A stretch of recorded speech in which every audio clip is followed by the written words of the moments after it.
Hello. How's everybody doing? Let's put this here. Oh, goodness. It has been a heck of a last few weeks. Just the microphone here.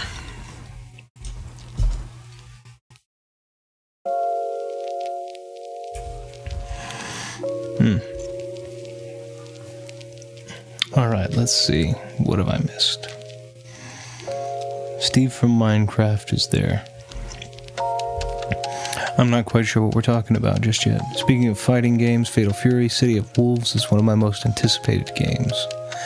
I haven't even seen it. So, I know Fatal Fury, but I haven't seen anything on City of Wolves.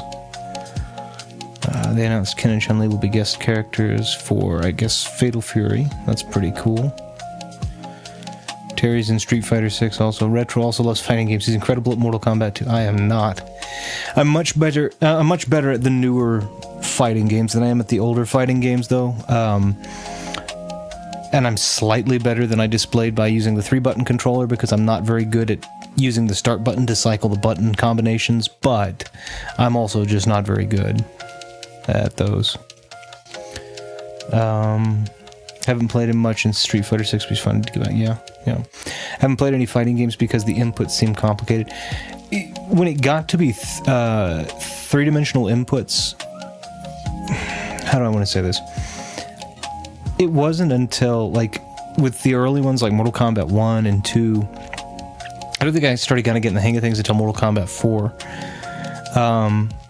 But like when they started doing, more of the quarter circle 1 button, half circle 1 button, half circle 2, back forward, for projectile, and they kind of got into that, then that was where I started kind of finding a groove, because it kind of made all of the characters not the same, but also kind of gave you a foundation that made them playable. But I'm better at the newer ones than I am the older ones, but I'm not good at the old ones. Depends on the game. Devs seem to be trying more nowadays to include extra controller formats for more casual players, which I think is nice, but I also, I don't like the idea of jumping in and playing it where if I mash 3 buttons, I'm going to get the same thing as a person that's literally put in a, 11-button combination. So I don't want that. I want it to be simple enough to memorize and complicated enough to be an art form to master. My friend showed me some clips of people who are insane at fighting games and do really complicated combos. Yeah, it's really impressive, especially if you can find somebody who's a juggler effectively and can keep an air combo going for a long time. Those are my most favorite. There was a game called, it was an X-Men game in the early 2000s, I think. I think it was 2000 and maybe 2001, maybe 2000. But anyway, it was, what was it called? Mutant Academy. And the second one specifically, which had brought in this new air combo system. And you could literally, if you got the systems well, you could literally juggle somebody for an entire bar. And it was just insane. But you had to be really good. It wasn't easy to do. I might showcase that. I think I may have showcased the game before, but I think I will showcase that game at some point in time. It was a PlayStation 1 game. Very, very good. Dun, dun, dun, dun. Street Fighter 6 and Tekken 8 are very casual. Yes, they are. And I think Mortal Kombat X and I think Mortal Kombat 9, Mortal Kombat X, or XL, and 11. I think all of those are also very very casual friendly. And it's funny because a happy birthday refers to a player comboing 2 of their opponent characters at the same time. Yeah, the nomenclature still eludes me on all that. Dun, dun, dun. Mortal Kombat has always been direct inputs rather than quarter circles. You can do them, though. I can't do them. I appreciate your confidence, but no, I can't. So, they switch out and they still get comboed. Oh, yeah. I see what you're saying. If it's got a, if you're playing which is kind of one of the cool things that did happen. I saw it in the store. I didn't pick it up just because I didn't I didn't know if I really wanted to pick it up for, I think it's $70 here or $60, something like that. It was expensive is what it was. And, but it was the X-Men versus Street Fighter and Marvel versus Capcom collections all the way through. And I already own all of the games. Granted, they aren't on, this brand new 1080p or whatever remastered console, but I have X-Men versus Street Fighter on, PS1, I've got Marvel vs. Capcom and all of that. I think I've got one on Dreamcast. I've got Marvel vs. Capcom 2 on Xbox. It's just like, do I really want to... I know they're all in one place and it's a really cool thing, but do I really want to pick it up for $70? It's not limited, so I'm not in any hurry. It would give me... Those were the ones that I enjoyed the most, though. Those arcade cabinets from the Marvel vs. Capcom, X-Men vs. Street Fighter, and what was it, Children of the Atom. Those ones were my favorites, hands down, in the 90s. You used to be able to go in the around. I'm not gonna say in this. I don't know about in this particular area, but a long time ago, you could travel into, if you decided you were going to stop in and you happened to be a pizza fan, you could stop into Pizza Hut and they had arcade machines lined up, and so sometimes I would. I'd challenge a buddy, and we'd go eat, go have dinner, and then basically, hey, you got a couple quarters, let's go ahead and, and obviously the cards weren't the big thing. You had cash and you had quarters, and so, hey, let's, do a couple of rounds here of, Street Fighter, X-Men versus Street Fighter, which is like 1995, 96, something like that, but anyway, maybe 97, I don't know. Let's see. That's a comment of Marvel MVC, I'm assuming Marvel vs. Capcom. I'll post the combo in the media. Yeah, I'd love to see it. I used to be obsessed with fighting games. It's definitely diminished over the last few years, but I still love them. Mortal Kombat 10 was by far my most try-hard fighting game. I considered playing pro, but never did. Love that game. It's good, and there's definitely stuff that you can do that's difficult in it. Like it does a good job, but you can, like, button mashers can still also navigate their way through it. I don't think they would be playing on a pro level. Obviously, they wouldn't have the ability to understand the differences in zoning and juggling and this and that and the other. But they would, I think, be able to, not just get completely demolished. Yesterday I remembered I can now buy MK9 again, and I'm going back to PS3. Excited for that. My favorite MK alongside MK2 and Deception. Yeah. I'm excited for you. Hearing that you got those PS3 games that you're looking for a PS3, I'm super excited. I'm super excited about that. It's really, really cool. I think I talked about this before last time, but like, it is super cool. I'm not... Maybe you're not like this, and maybe other people aren't wired like this. What I think is really neat is I don't have my ear to the ground on video games as far as new video games go. I don't have my ear to the ground that much. I just don't care. And it's not that I don't care about video games. I love video games. It's that Indiana Jones I've been playing when I have some free time, which has been kind of difficult. We've been working on the car thing, which we've gotten mostly solved. We have a nice non-wrecked car. We got paid out by the insurance, so now we have a different car, and it's a beautiful car, and I'm happy about it, right? But it's also been a lot of work to get everything situated, make sure everybody's been paid appropriately, and so on and so forth. And but anyway, when I do have the free time, Indiana Jones popped up. Maybe I'd heard an announcement, but I didn't remember that there was an Indiana Jones game. It came straight to Game Pass. And I've been playing it, and I freaking love it. It is so freaking fun. It's just a lot of fun. And Ace Attorney is also in fighting games because Phoenix Wright is in Marvel vs. Capcom 3. I remember that. I don't remember ever really playing it. The characters, Marvel vs. Capcom 3, I thought was okay. Ultimate made it better, but a lot of the characters that I liked from MVC2, they kind of took out, and a lot of what I would consider to be the staple characters, and in some cases even the niche characters. So Marvel vs. Capcom 3, I was a little less enthusiastic about because the fighters that I enjoyed weren't in it, but it was, I have Ultimate Marvel vs. Capcom 3. So I'm going to sit there and complain about it, but I have it. It's fine. So when are we gonna meet, go get pizza and play? Oh man, that would be. I wish they still did that.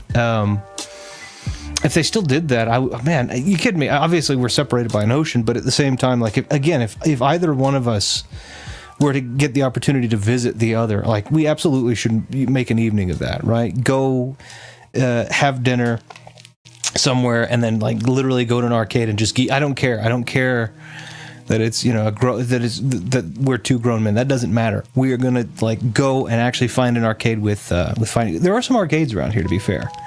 Not where I am, but about an hour out. There's some really nice arcades, and they do have some of the really nice vintage stuff. Arcade machines, everything from like TMNT to some of the older Mortal Kombats.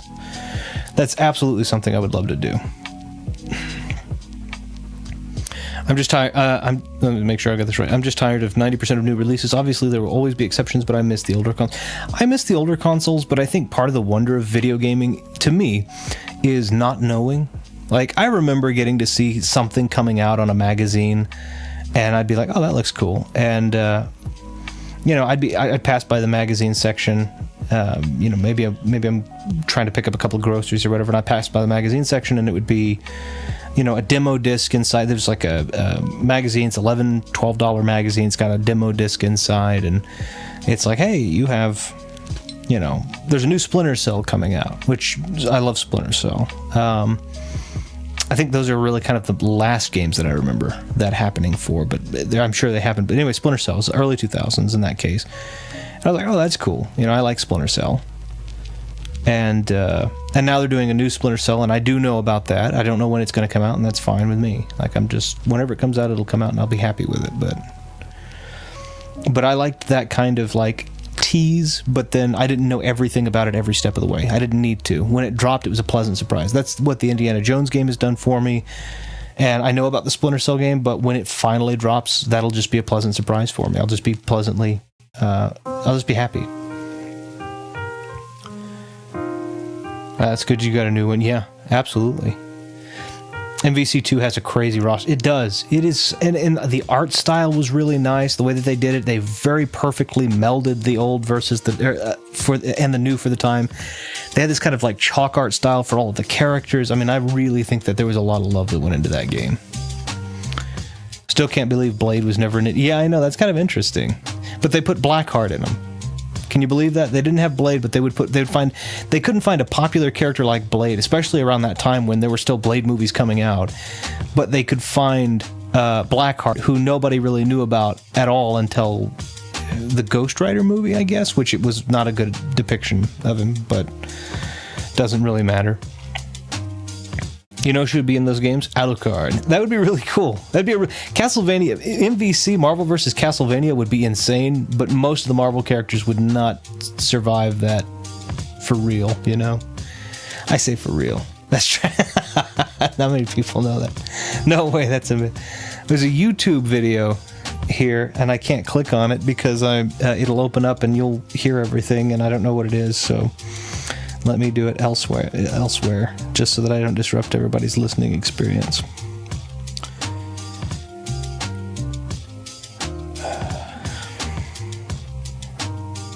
A quick question also. What does everybody think? Oh, okay. I see what you're showing. I didn't want to ruin anything. Like, everybody's listening to this, and then all of a sudden the first thing opens with like I don't know what it was going to do, so... but yeah, like, I don't mind having like a teaser, but I'm not going to follow the thing.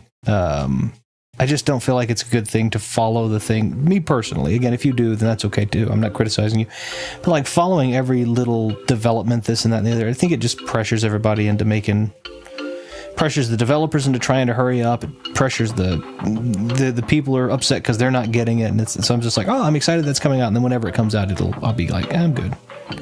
I'm excited to play it now.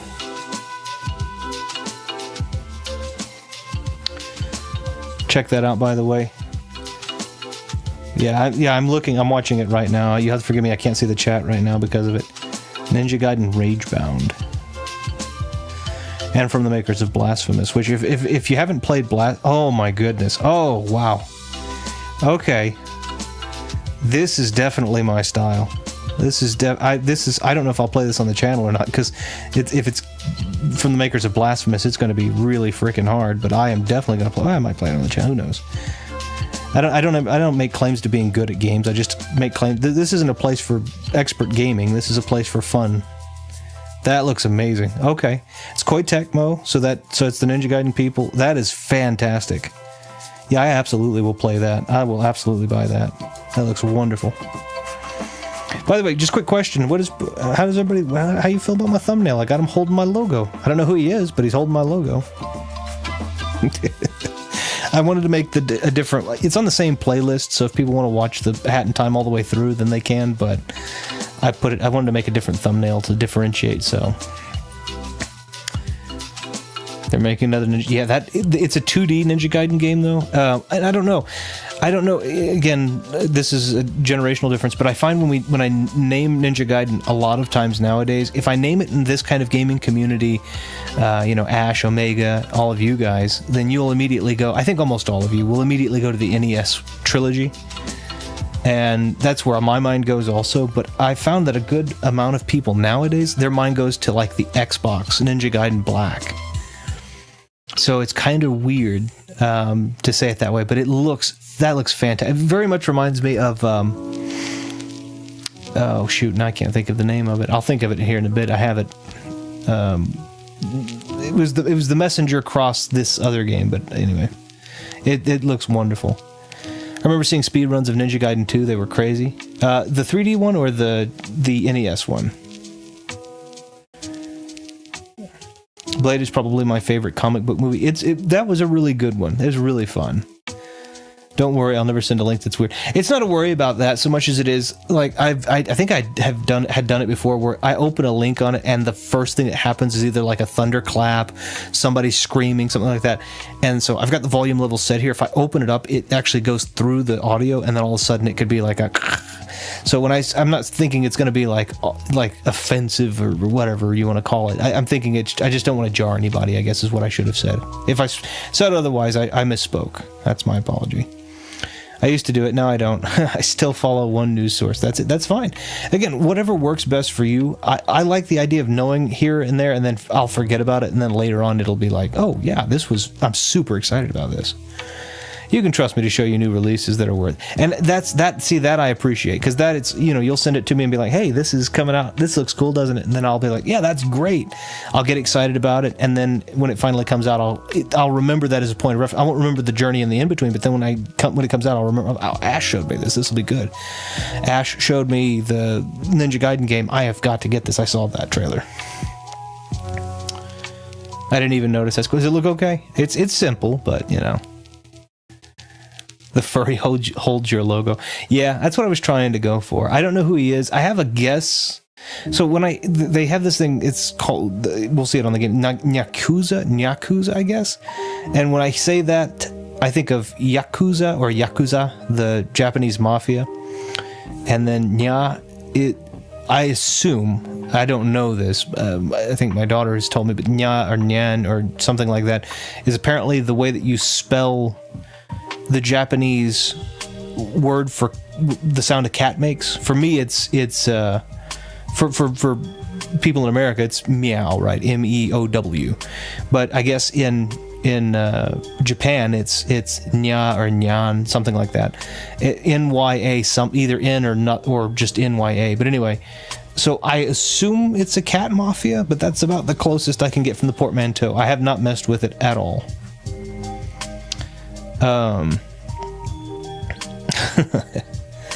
Yeah, Ninja Gaiden to me is NES. Yeah, I've only seen 1 and 2. When you say 1 and 2, they have made Ninja Gaiden and Ninja Gaiden 2 for the NES, and they've also made Ninja Gaiden and Ninja Gaiden 2 for the Xbox, and they're two very different games. And they're all really fun, but when I think Ninja Gaiden, I think NES first too. So Astro won Game of the Year, well deserved. One of my favorite things, though, was in his speech. The director thanked Nintendo and Super Mario for an influence. That was great. That is awesome. I love that he gave that thanks, and I love that it won Game of the Year. That's well deserved, like you said. Meow in the UK is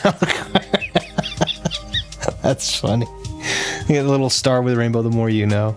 That's wonderful. Yeah, I mean, I think that's good. So I've actually done something. I'm going to just... Let me turn it over. I have it on starting, but I know we normally like to talk, and I've been on the starting screen for a minute. Let me move it over to something comfortable. There we are. So I made a little talking screen, just something to kind of denote in the video when we're just talking and not the whole thing seem like it's starting.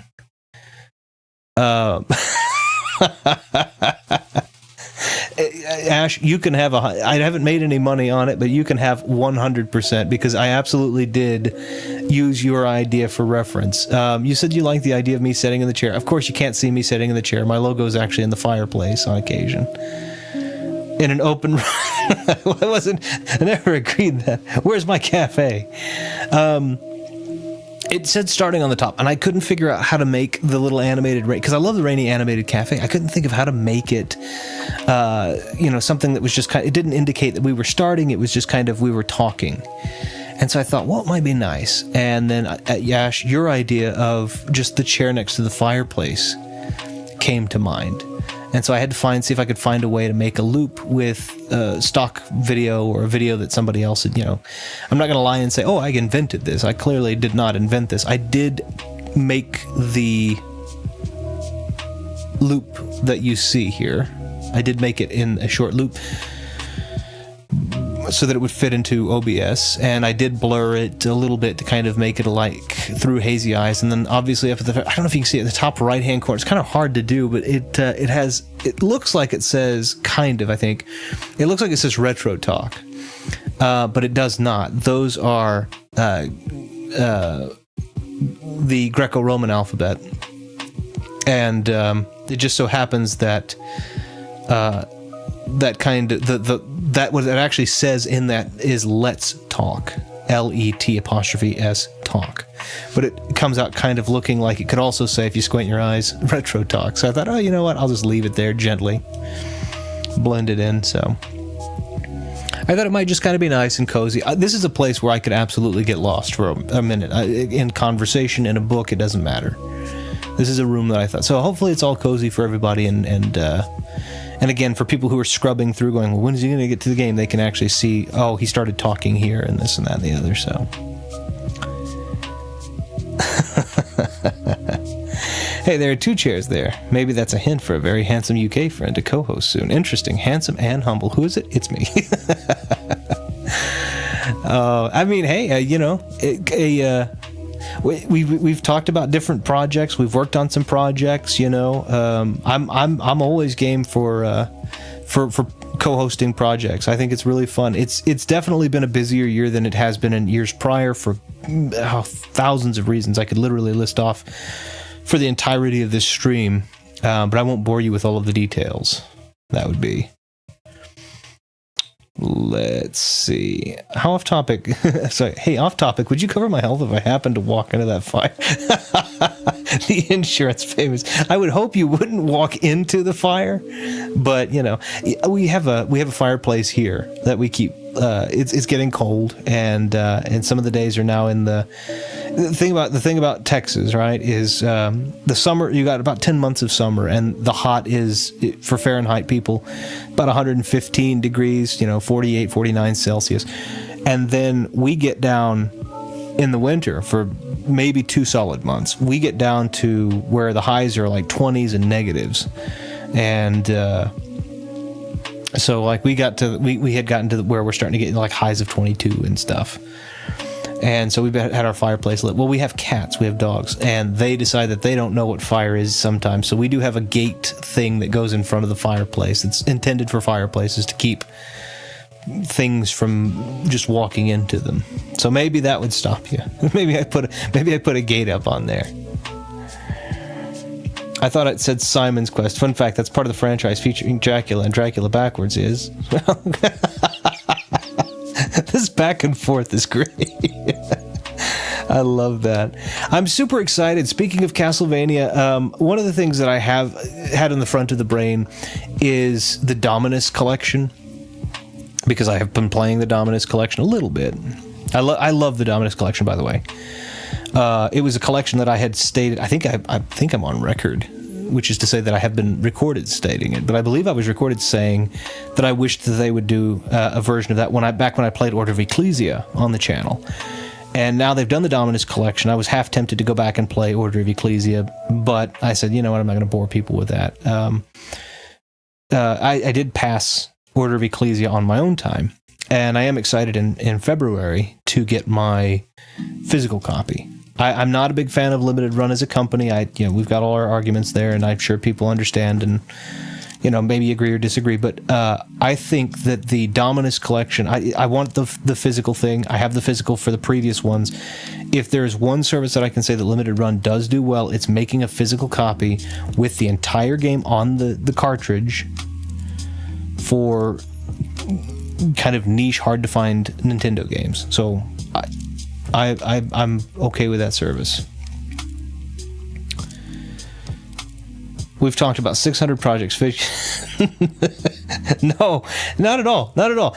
It's not about fixing this or that or the other. Obviously, I want you to, mentally, I want you to be in a good place, right? I don't know what I can't speak on where you are in that kind of, I'm not qualified to. What is important to me is that you're in a place where you feel good and capable with moving forward. And I've got time. I don't like to burn it, but this isn't burning it, right? This is you doing something that is very, very important. This is a proper and appropriate use of it. So I am happy to wait in that regard. Absolutely. Your logo is burning retro. Quick save it. It was supposed to be. I mean, I obviously pointed to it in this case, but it was supposed to be kind of like an eye wink because you can't really see it when it turns like about 70 to 80% of it. You can't really see until it flashes in full, parallel to your vision, your line of sight. So it was just supposed to be kind of little eye wink signature of like, hey, this is the retro room version. But yeah, the squitchies don't feel pain anymore. Speaking of Castlevania, Lords of Shadow on PS3 isn't it? Lords of Shadow is on PS3, isn't it? Getting that. Yes, it is. Lords of Shadow is on... And you need to get... if you can find it. It's really hard to find. But they did make an Ultimate Edition. I have the Ultimate Edition on Xbox. I have the case for the Ultimate Edition on PlayStation 3. But I don't actually have the PS3 copy. But I'll send you a picture of it.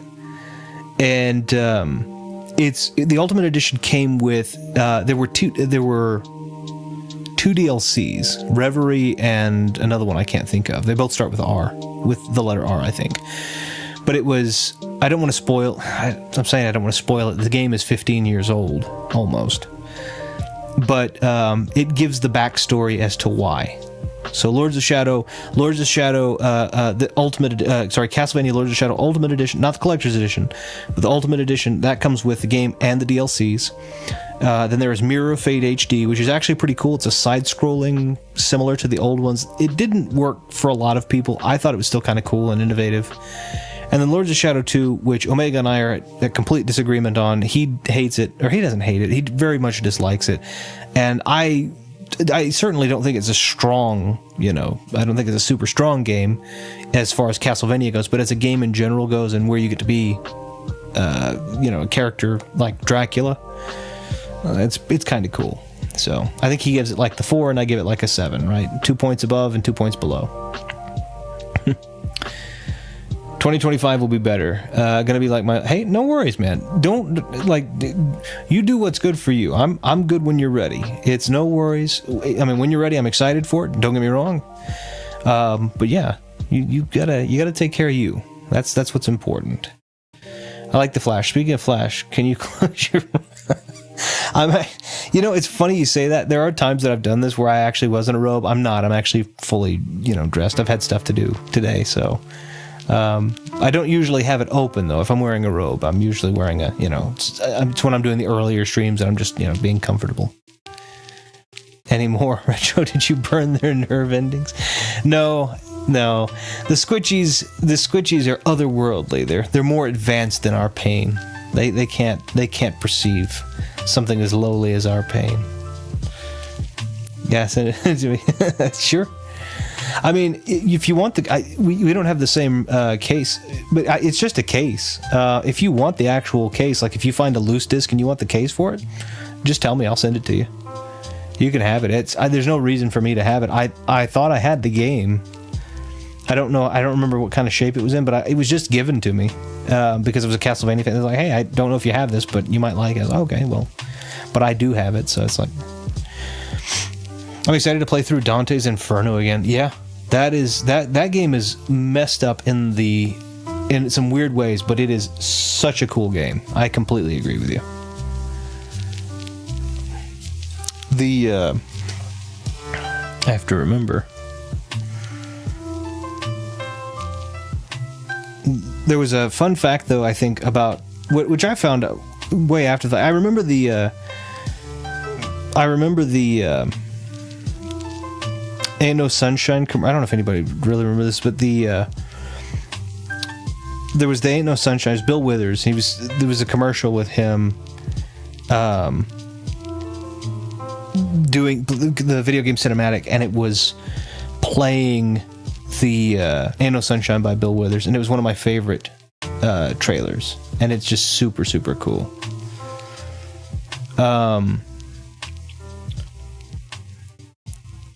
Another fun fact, this is an actual tie-in.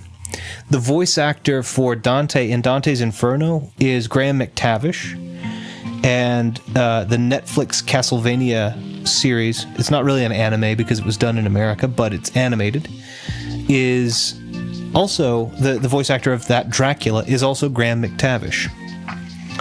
So, there is an actual Dracula tie-in there, if you can believe it. Graham McTavish plays Dante, Graham McTavish plays Dracula. Wonderful voice for both characters, too. The only music I've heard of Dante's Inferno is through a Game Grumps intro? Huh. I didn't think that they had ever played Dante's Inferno. It's really hard. I mean, it's one of the games, it's not a really hard game. It's very hard to play that game online and not get censored or demonetized and I'm not monetized, right? It's got some really unusual stuff in there, though, that it's just like, oh, they're gonna make you make this an adult only stream or whatever. So I'm like,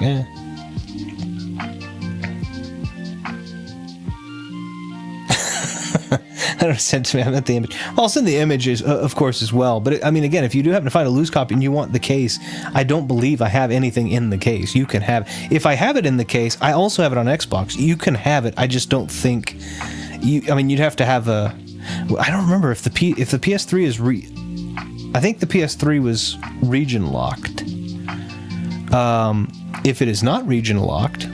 No, it may not have been region locked. If the PS3 is not region locked, and I happen to have it in the, you can have it. I'm playing it on Xbox most of the time anyway.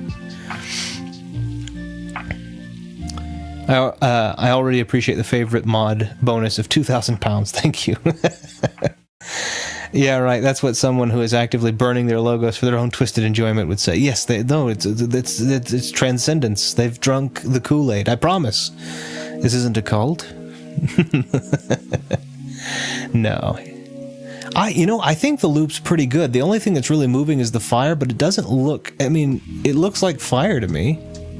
I think I did okay. I'm watching a little slider on the loop go from beginning to end, and it seems to be doing okay. The fire just looks like a fire to me. I don't see any hard mark on the loop. So, man, I'm pretty happy with that. Graham McTavish is in Uncharted 2. Who does he play in Uncharted 2 and 3? He's not Sully. Sully's voice actor is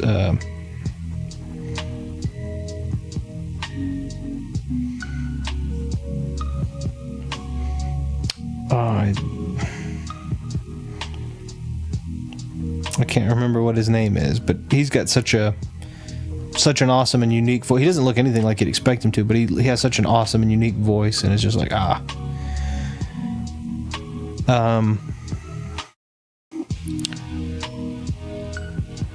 let's see.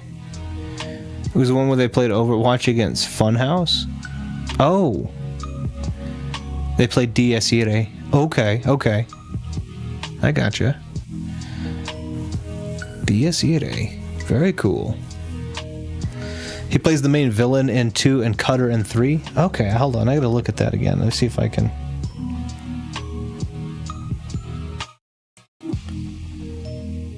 remember who the villain was in 2.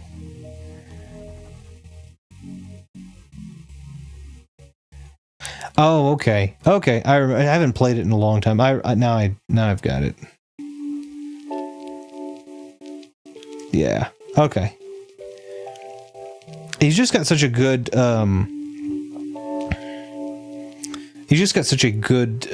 voice, though.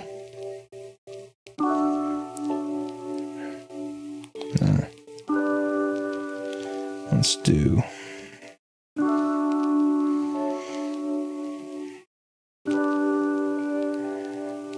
Yeah.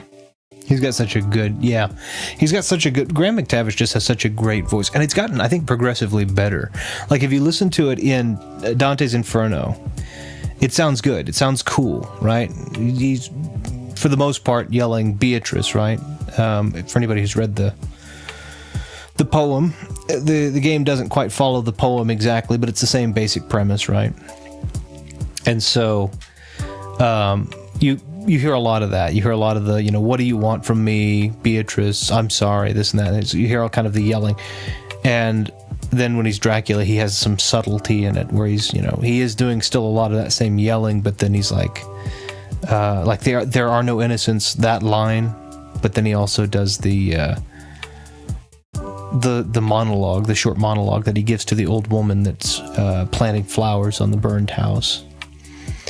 I thought that was a really good. I thought that was really good casting. To me, it was a shame that there's so little of him, despite the fact of him being the main antagonist. That there's so little of him comparatively. I recently finished my stream of Koromon. Very nice, very nice. That's awesome. I thought I had gotten a notification earlier today. We, like I said, we've been running back and forth, so I didn't know if I was going to get to stream today or not.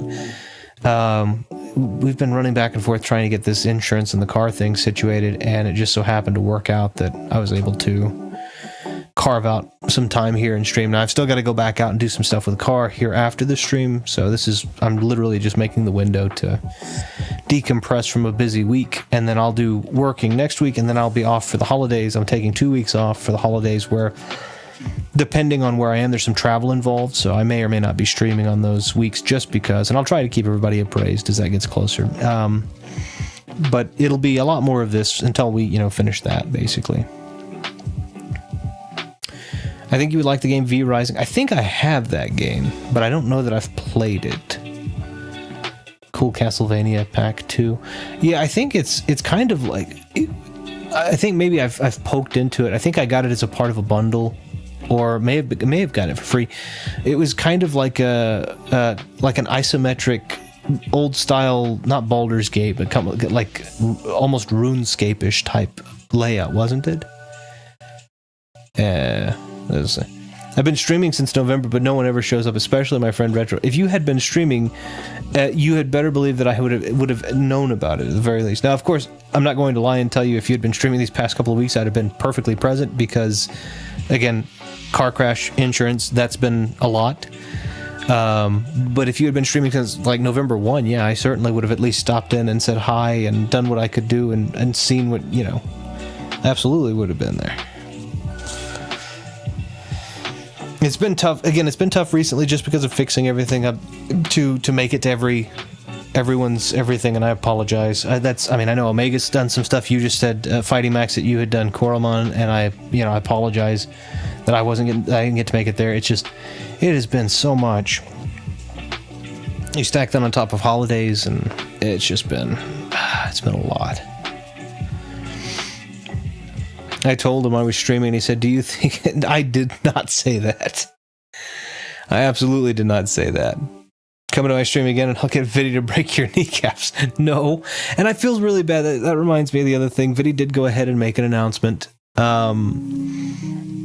Anybody who's interested in giving it a read should. It's definitely a very long read. It's a few paragraphs. And he's giving kind of his state of affairs, what his thoughts are, what he's going to be trying to do or doing. He's not dead. He's kind of giving, he gave a lot of transparency. I don't want to betray it because I may inadvertently be incorrect. in the way that I convey it.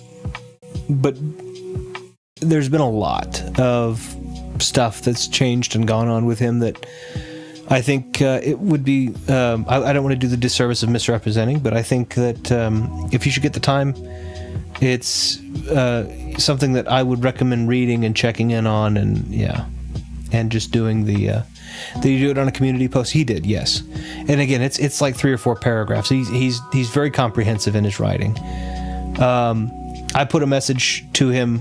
He told us ahead of time that day that he was going to do it, so I knew to check back and give it a quick read. And I left him a message and just let him know, hey, it's all good. Hopefully you'll come and have conversations when you can with us, and no pressure. There's just no pressure.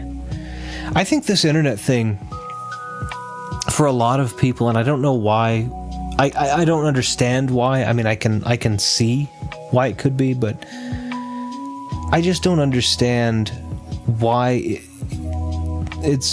everybody seems to, and I'm not giving this to Viddy or anybody here necessarily, but most of the people that I've talked to that are stressing out about the internet, I don't. It's like they feel like there is a compulsion to have to make content. And if there is a compulsion to make content, then there's also a compulsion to make specific content. Maybe it's algorithmically favorable content. I don't understand that.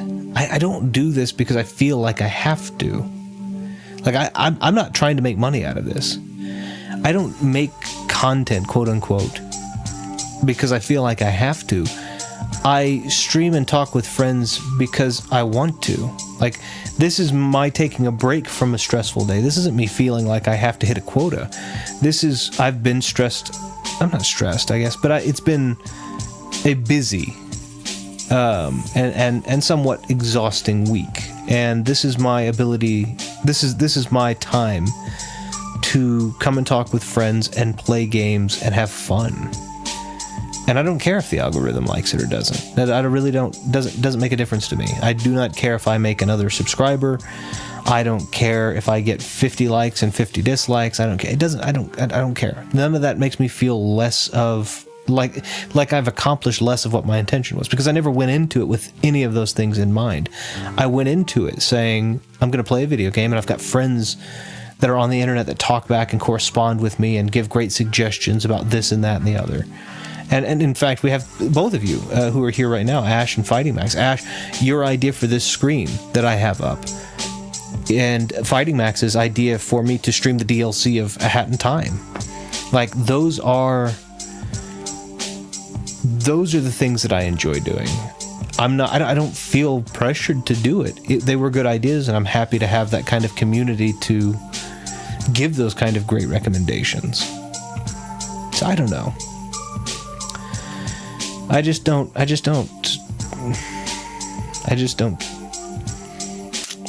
I think you've managed to always keep a distance. For me and Viddy, I'm guessing, let it consume us for a while, so it's difficult to break out of that. That's fair. That's very fair. Again, I like books. I really do. Like, the phone, you can read a ton on the phone. I like books. I've always found it fascinating to have ways to entertain yourself when nothing else exists, right? When nothing, let's say nothing else, obviously, but like, I feel like the more, okay, let me give this opinion, and I'm going to try and phrase it well, and I may fail, so please forgive me. I think that people's ability to be entertained appropriately has escalated, but people's desire to be entertained minimally has de-escalated. And so now people consider the minimum amount of entertainment television, right? I have to be able to watch a movie or watch a show or this or that, or otherwise it's not good. Meanwhile, I'm happy shuffling a pack of playing cards. I'm happy writing in a journal. I'm happy sketching a picture in sand or on paper, doesn't matter. I'm happy reading a book that I found, that I have no idea of what it is, and seeing if I like it. I don't have to have a TV. TV is kind of a more maximum form of entertainment for me. But for minimum entertainment, for me, I don't mind just shuffling cards. That's really, that I can...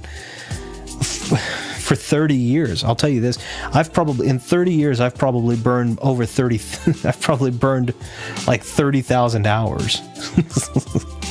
I don't necessarily know if I could have burned that many hours in 30 years, but I've burned tens of thousands of hours just shuffling cards, nothing else going on, just shuffling cards. I enjoy it. So I don't, I'm okay just having a conversation. Like right now, yes, technology is facilitating the conversation, but that's what I'm doing. I'm sitting here and I'm talking with you guys. I'm talking into a microphone, is technology, but it's just like, I don't know. That's one of the reasons my channel hasn't been made yet. My outlook on so many things has changed over the last year. And the type of videos I'm interested in making is something that's changed. And that's fine. I think that's good. You should do what you enjoy. Wait, it's Max's fault you're playing this DLC? Yeah, he gave the idea for it. I mean, I had a blast. I never lay claim to being good at games. I have a couple of games that I'm pretty good at. I'm pretty decent at Super Mario World. I'm pretty decent at Donkey Kong Country 3. I'm kind of decent at Banjo-Kazooie, right? We've done those games. But then there are 1001 games that I'm not great at. So, but I had a lot of fun with A Hat in Time. I wasn't great at it, but I had a lot of fun with it. So, when he was pointing out that the DLC was really cool, I said, "Oh, let's do that." And I just had to take a quick break from it, and now I'm back, and I'm okay with it. I don't know if it was an idea more than a logical next step for the game. Yeah, that's fair too. The DLC has a Dark Souls mode that'll take him the rest of his life to complete, so yeah, he's on that train. That's funny. My minimum entertainment is on a screen. I'll be honest. I spend a lot of my time on them, but I do still make time to read. But it's really only because I can't use a screen because I'm going to bed. Yeah, I mean, that's a lot of people's minimum entertainment is a screen nowadays. And I'm not gonna lie and say I don't use my phone or a screen on occasion. I have, like, when you bought DVDs, you get ultraviolet. I don't know if people remember this. It doesn't happen as frequently now, but you used to get ultraviolet little pamphlets inside, and they would have a digital copy that you could, through ultraviolet, download a digital copy of your DVD. And so, I have some movies that I enjoy on my phone that, I'm like, okay, cool. I can watch this or listen to this movie in the background. One of my favorite movies is Clear and Present Danger. It was 1994 Harrison Ford movie. Harrison Ford being my favorite actor. And, that's Star Wars, Indiana Jones, Clear and Present Danger, Patriot Games, Air Force One, The Fugitive, Blade Runner, both of them. The Witness, I've gone through that, right? So I'm a huge fan of his. Firewall. And so, like, I've got a lot of those movies I got with the digital copy so that I could watch the movie and be like, oh, here we go. So sometimes I'll do that. I do like music a lot, so I do have earbuds and I do listen to music, but I can literally sit down at a table with a pack of playing cards and nothing else going on and just sit there and shuffle in different ways and cheat in different ways and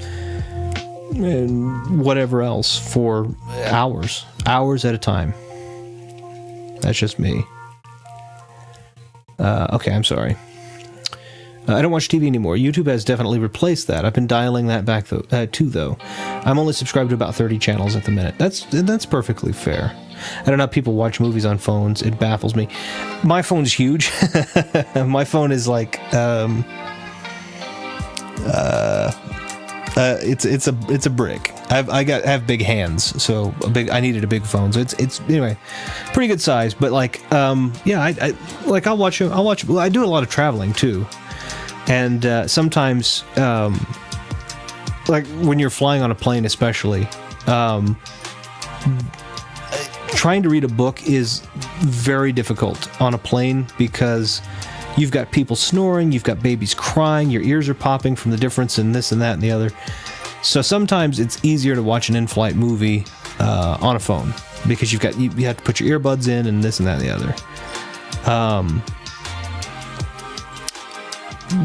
So it's become necessity in some cases for me to be able to do that. Do you know if blue light glasses help the strain on eyes? Help the strain on your eyes on screen? I'm getting a pair. Yes, blue light glasses do help with that. Blue light is basically, it just makes it just causes your mind to feel more up and awake than it needs to if you're especially going to bed. But if you're talking about eye strain, yes, blue light glasses do help. Back when I worked in the gaming industry, I started using them. I don't wear glasses normally. I don't need them, thankfully. But a company called Gunnar, G-U-N-N-A-R, Gunnar is how I see that. But anyway, gave me a pair of theirs, and I really like them. And, usually if I'm sitting there staring at a computer, especially because I worked in technology for so long, they helped immensely. And my daughter uses them too, because she has a lot of her work is on tablets and computers and things of that nature too, and they help her a lot too. Let's see. I think I need them though. My right eye is terrible. Are you astigmatic would mean your left eye is worse, wouldn't it? Or is it astigmatic would be? I don't know. If I close my left eyes, any words whatsoever are just a blur. Huh. Yeah, it would be, definitely worth checking out if you prefer glasses versus contact lenses. I'm very fortunate that even getting... I have a problem called photophobia, which is not an actual phobia, but it's my eyes are very light blue. And so because I don't have a lot of melanin in the iris of my eye, brightness washes it out, my vision out. So my vision at night is pretty good, but my night vision is really good, in fact. But my day vision isn't very good. It's just because the light washes it out. My eye can't dilate down enough to minimize that. So great night vision though. Driving at night, not a problem. I can see what's coming. During the day, and I need sunglasses, or I'm not going to be able to do. I'm not going to be like you. You don't want me driving if I don't have sunglasses. I can't see anything. My vision is still good. Good. I just want to make sure my eyes aren't entirely damaged later in life. Yeah, no, I think that's good. If your vision is still good, that's a good indicator. I already have metal feet and one bad eye. My own fault, not getting things checked sooner. But you can still get things. That's a good thing about it now is we have such great technology. We can reverse a lot of that kind of stuff. I've had 20/20 my entire life. That's good. I hope it stays that way. I'm still 20/20 also. I'm hazarding a guess that I'm quite a bit older than you, but I'm hoping that it stays the same for you. I got 42 pound on me at the moment. That's heavy. Yeah, change weights, the pockets. I only have arachnophobia. I don't have arachnophobia. I have no phobia. I don't have... The only phobia I have that is an actual phobia, an actual fear, is chronophobia. Right? I love spiders. I have no problem with it. We had one. She passed away, sadly, recently. We had a pink-toed tarantula named Rosie. We will not replace her with another pink toe, probably. We'll never try to replace, but we might get ourselves another big spider. They're just, you want to say sweet, but they don't have brains. They're just tarantulas. They're just basically big nerve endings that operate off of what they feel. Completely id. Alucardophobia, the fear of Dracula. That's funny.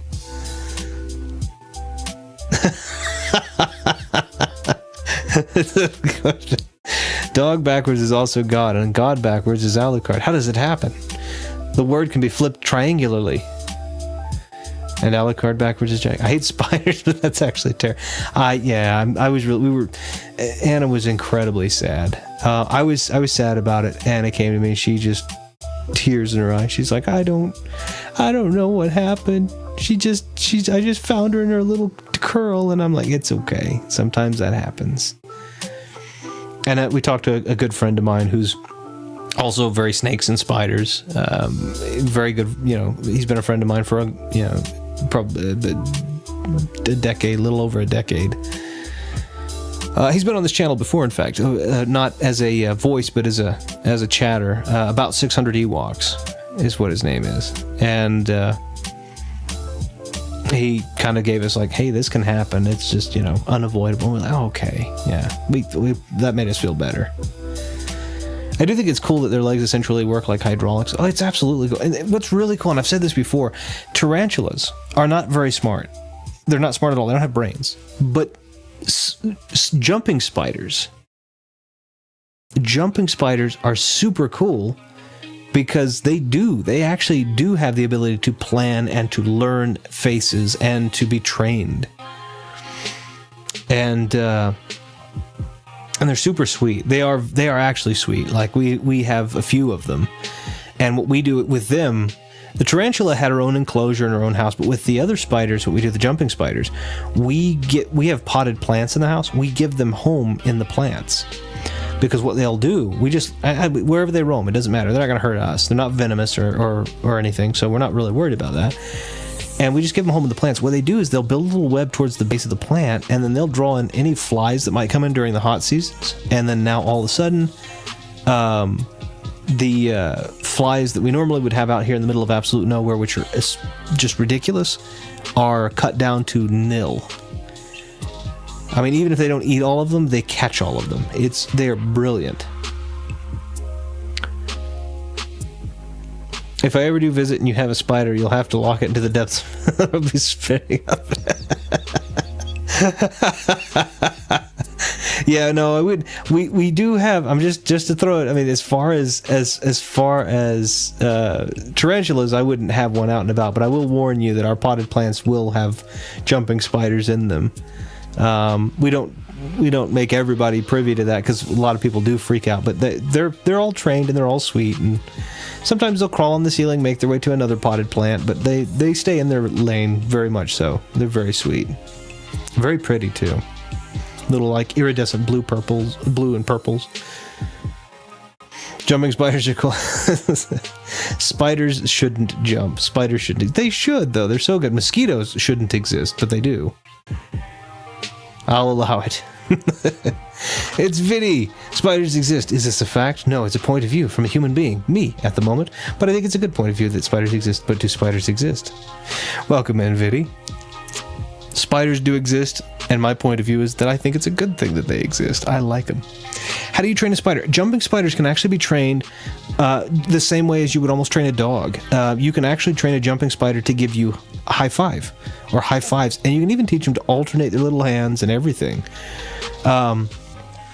Literally, you just give them a good job and a reward. You can literally, hey, touch my finger with that side right there, and then they'll do their thing, and then okay, cool, and then you give them a little reward. And they'll do that. There are videos of people that have done it that are very, very good at it. But you literally can. They are intelligent. They have the ability to make plans. They don't just do they're not just a point A to point B. They understand that sometimes something that is at point B might need to be gone around point C's, D, and E before they can go back to B and snatch it. And I love that. I'm alive. Is that a fact or a point of view? That is a point of view, good sir. Because alive is hard to define. We talked about philosophy last time. Alive is difficult to define. If you want to define it medically, then yes, you are factually alive. But being alive, if you decide you want to opine upon it as an ethereal state of being outside of, or potentially what goes on inside of non-mechanically your body, it's very possible that you are not definitionally alive.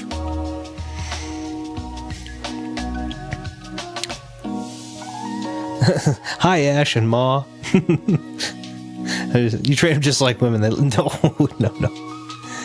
I saw your community. I've been better. I hope you're okay. The farewell will be good for me. The idea, I mean, I was saying this before, Viddy.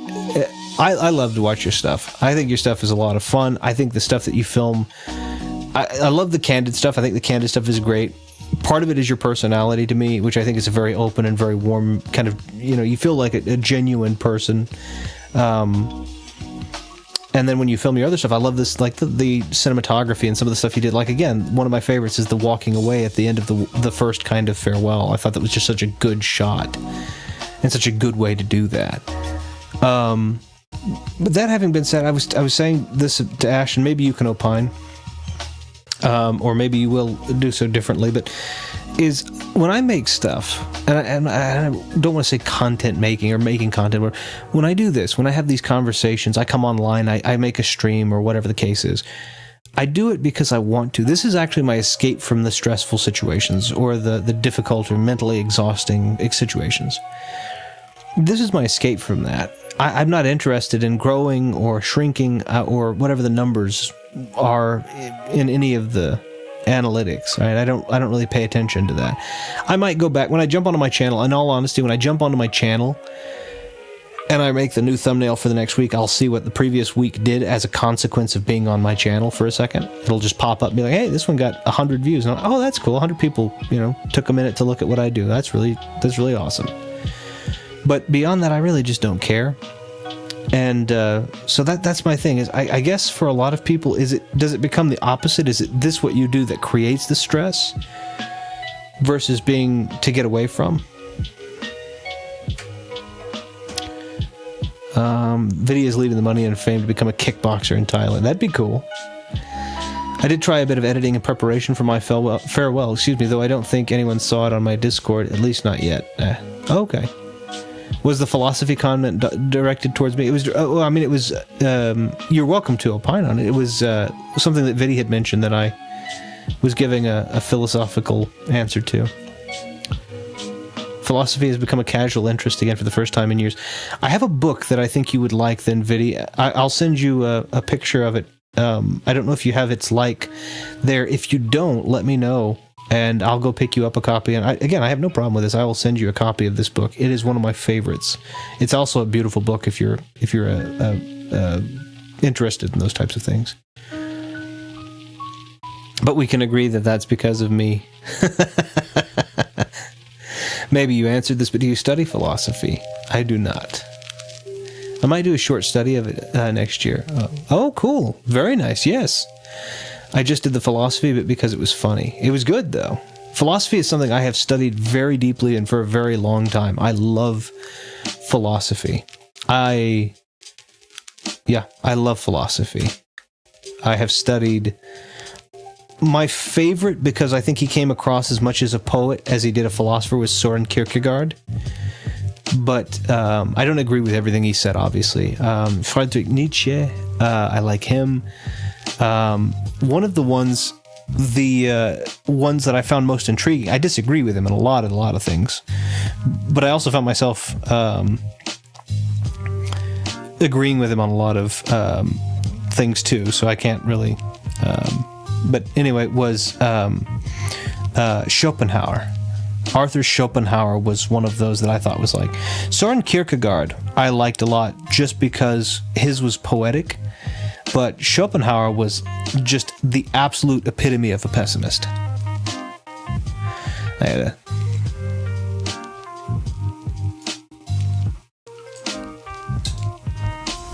me move this so I can catch up real quick.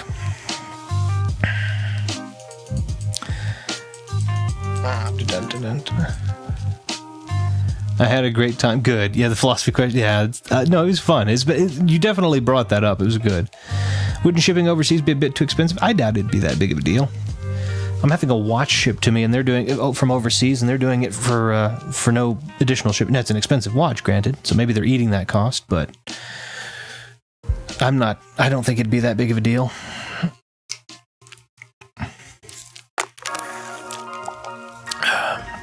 Not to mention if it's something you enjoyed. And it's a very simple one. It's basically a compendium of popular Greco-Roman philosophers that actually had, like, for example, the Symposium. Plato's Symposium is a great one. I like philosophy, though. That's good. Well, I guess I won't be sending you gifts if the shipping's too expensive. Also, I'm considering studying the philosophy of the film I talked about on Discord, which is My Name is Emily. Very nice. Søren Kierkegaard, big fan. Really? Are you? I mean, that's not... Well, I say the name is is spelled a little differently than I remember it, but if you are a big fan, then he's very nice. It was kind of the equivalent. So to me, Søren Kierkegaard he's Danish, right? Or he was Danish. He's no longer with us, but he was a Danish philosopher, and he kind of wrote like Lord Byron. But if the writing style of Lord Byron, Lord Byron, by the way, being my favorite poet, he kind of wrote in the way that if Lord Byron had crossed with Arthur Schopenhauer. So there was this downtrodden kind of almost pessimism to it, but it was done in a very artistic and very flourishing way. I really like it. Well, Hape's just hoping to send me a SNES game from his streams, but it was too expensive to send to Australia. I don't know how much it would be, but I doubt it would be that big of a deal. We could take a look at it. It's actually pronounced Oppenheimer. No, this one's Schopenhauer. Oppenheimer is a different guy. He is the now I am become death man. Arthur Schopenhauer is a man that is like, I'm going to die. Whatever you say, Emily. He's actually, wait. You have to see my Zelda Oracle streams for that one. What is Fiddy's name? Philosophically speaking, what's in a name? Are names really just titles? They are. I thought it was pronounced Barbenheimer. You know what's funny? I haven't seen Oppenheimer, but because of my wife, I have seen the Barbie movie. And it was okay. It was fun. I mean, it's not my style of movie, but you know, it was fun, and I got to spend time with my wife, so anything is worth that. Yeah, same. Very nice reference there, by the way, Fighting Max. Does calling a rose by any other name make it smell as sweet? I know me and Viddy aren't real friends, as he won't tell me his name. It's okay. My real name is Good Lord, that what an uncommon. It's actually, I don't know if it is in England, to be fair, but I do know it's actually illegal in some places to name your kid. They made it an actual law not to name it. I think it has to be specifically Adolf Hitler, though. I don't think you can just say Adolf. The real name is Adolf. Is that a fact? No, it's a point of... So, yes, names are titles. That's what a lot of people have the ability... have the philosophy that there's a lot of power in a name. And this kind of dates back even into the books, the kind of extra-canonical biblical writings of, like, the Keys of Solomon, which was supposedly a book of great magics, if you believe in that kind of thing. And it was one of the things that holding the name of a demon or an extra, let's call them an ethereal or extraterrestrial, was what would hold the power. Effectively, it was the same as having a leash and collar on them. And so to know their name was to hold the power over them. For people, it's just an easier way to differentiate who we are, and then our last names obviously remain a title because it's our surname, and our surname effectively is paired with honorific for a title of from which family or to which family do you belong. Imagine being called Ash. It's a cool name. It's a very cool name. Especially if it's just Ash. I mean, obviously, I think a lot of the Ashes are named Ashley, and it's just Ash for short. Which that's fine too, but it's one of those things where it's like Ash is just, it seems like a pretty cool name. I can say one other thing about my name is Emily. A side character briefly talks about Plato and the allegory of the cave. Oh yeah. So it makes some sense. I'm looking at the film's philosophical themes. If you want something good on, yeah, I was just saying that, I mean, there's no, the thing about Plato, and I said this before, Plato was a great philosopher, but he was also a great wrestler. So Plato, we look at him and kind of romanticize his teachings, and he was a good teacher, but he also was not great at taking criticism, which was kind of the interesting character flaw. He wasn't an Olympiad, but he was similarly graded as a wrestler. And so when people would give him a conversation, he would square up to them. He was this absolutely monumentally muscular man. And so sometimes if a new point of view was given to him that he didn't have the time or patience to argue, he would just square up and try to let the threat of physicality be the deterrent. But only after I see my doctors. Go see a doctor. Sure. Ash is actually short for the English king Ashante von Buttersworth, our greatest leader, and our greatest syrup, maple syrup. But I think that was named for his wife, Mrs. Buttersworth. I would have a few days ago, but they called in sick, so I have to wait until Christmas Eve to see them. No worries. Viddy and I saw more. Viddy, I saw more Doctor Who comics in a shop. Ooh. Me and Retro plan to wrestle. I don't understand the suggestion for Mud. I don't know how interesting that would be to wrestle. I think you're about an inch taller than me, and I think I probably outweigh you by a few pounds. That's the best guess I have. I'm not the tallest man out there, but I'm a big old guy. I feel good though. Remember that I don't see many comic shops nowadays unless we have I think 3 in the major city nearest me.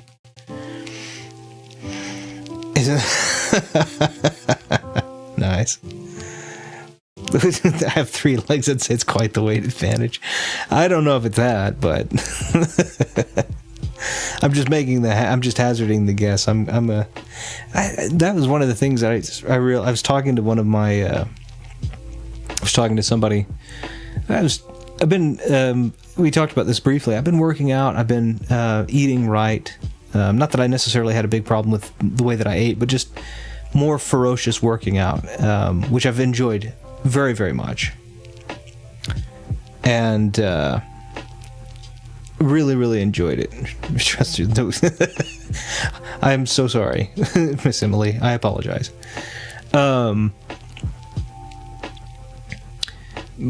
But I was talking about, it's like, I was kind of thinking the same way I think a lot of people do. And it'd be like, I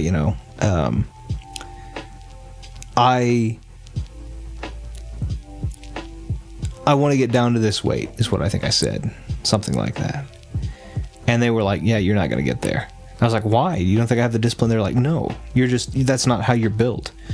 And I'm like, yeah, no, but I'm this tall and this way. And they said, no, it doesn't matter. How long have you been this way? And I'm like, decades. And they're like, oh, well, okay. Yeah. So then, yeah, you're not going to get down to that, but that's a good thing, because if you get down to that, you're sick. We want you here. This is where we think, especially if you're working out, you're eating right, this is where we think you're going to end up. And I was like, oh, that number is way higher than I want it to be. And they were like, it's not about the number. It's about the composition. So I was like, okay, very different perspective. So the number sounds high, but I feel really good. I don't have a big belly or anything. And I'm pretty happy. There's a water type. I'll be fine against that. Use water gun. Just. In fact, he has to use water gun to save that logo on the fire. You caught onto that too. I've been told that before too. I had a specific build where I'll never be slimmer. Yeah, I don't care about, and that was the thing. I wanted the number to be down. I didn't care about the aesthetic. I didn't care about it being, I didn't care about being slim, so to speak. I just thought, maybe this is what's going on. And they were like, no, you're never going to be that small, and that's okay. You're not. That doesn't mean you're going to be fat. That just means you're going to be. You're always going to be stocky. Your bones are this big around, I'm like, oh, okay. So I feel good. Again, I don't have a big belly or anything like that. I feel strong. I exercise 5 days a week, and then I do active resting on the weekends, meaning that I'm moving and doing stuff that's just not my specific workout regimen, and I'm good. Big burly British beef boy. Good lord. Tongue twister. He totally burned the logo's nerve endings off for his own sick, twisted enjoyment, but he denies it, saying that they've ascended or something. Well, I'm a smallish, sort of slim person, to the point of where the costume designer in a play asked me, don't you eat? They were kind, though. Okay, good. I was going to be like, that's not appropriate, but okay. Videos on steroids. Let's see. If I were truly on steroids, I'd be more buff than Buffy. 2012, 2013, and 20... That's really cool. I've not acted on stage in years. Oh, that's really neat, though. That's really neat that you had. Yeah, no, I'm a big guy.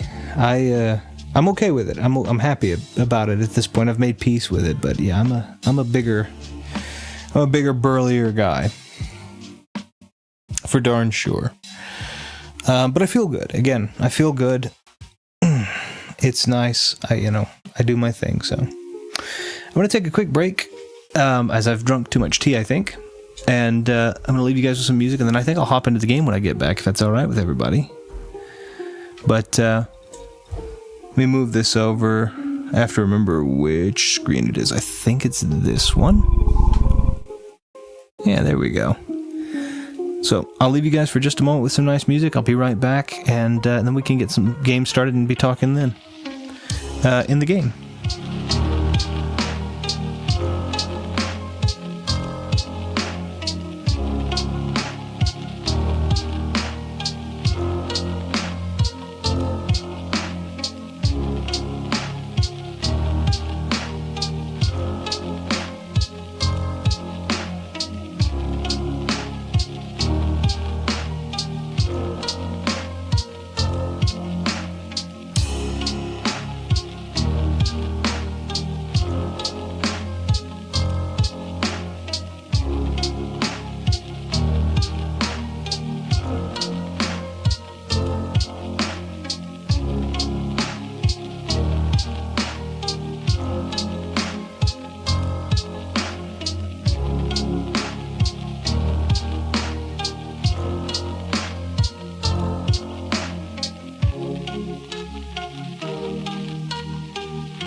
go.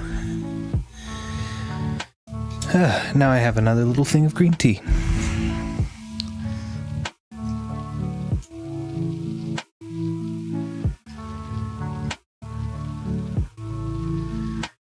Alright, let me catch real quick. I want to be in my horror short next year. Ooh.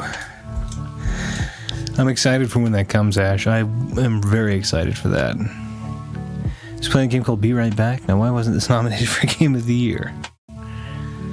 We'll never know.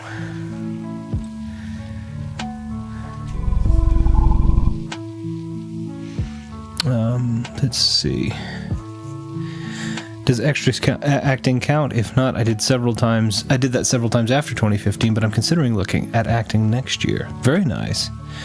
What a scam. This wasn't in his title. I may be opening to acting, and in the horror short, that would be cool. Yeah.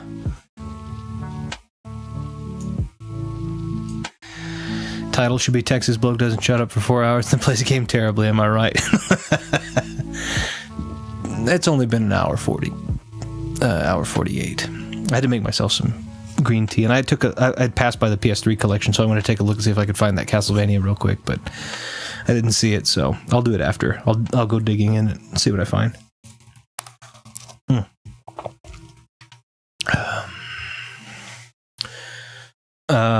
See, this game is a work of art. All the words Be Right Back and spinning circular logo thingy behind it, and the philosophical cityscape behind it.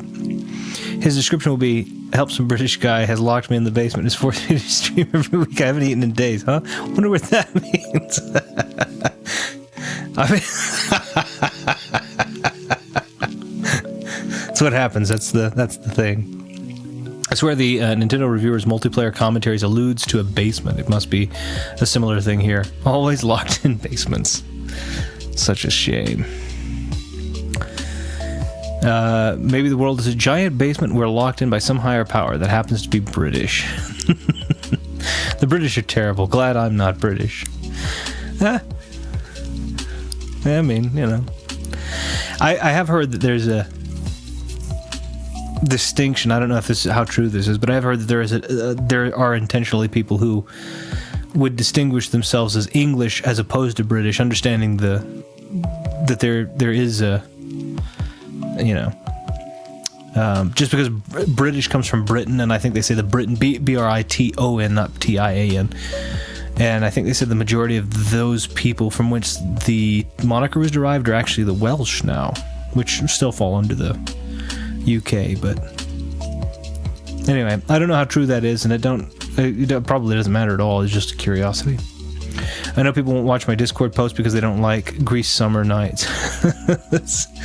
If you've posted it, I mean, it is hard to keep up with everything that goes on. In that, I'm not as good about that as maybe some other people that are more plugged in. But I should hope that I would see that. I hate Grease. The higher powers locking us in our base as the Time Lords. Where the Doctor originates from? They're aware how they're aware of how time works, locked in a basement. I chose Summer Nights because it was a complete opposite to the film's tone. Oh, okay, yeah. This Australian guy named Emily keeps asking me if I want grease on toast. What's that about? I've already had my toast. There's no grease on it. In fact, my talking toaster has never asked if I want grease on my toast. Also, while we are locked in basements, we have to ponder the philosophical question: would you like some toast? But did you let me ask you a simple philosophical question. Just to, Vidi. Anyone can answer. But I'm just curious. Can you describe color without describing what is a color?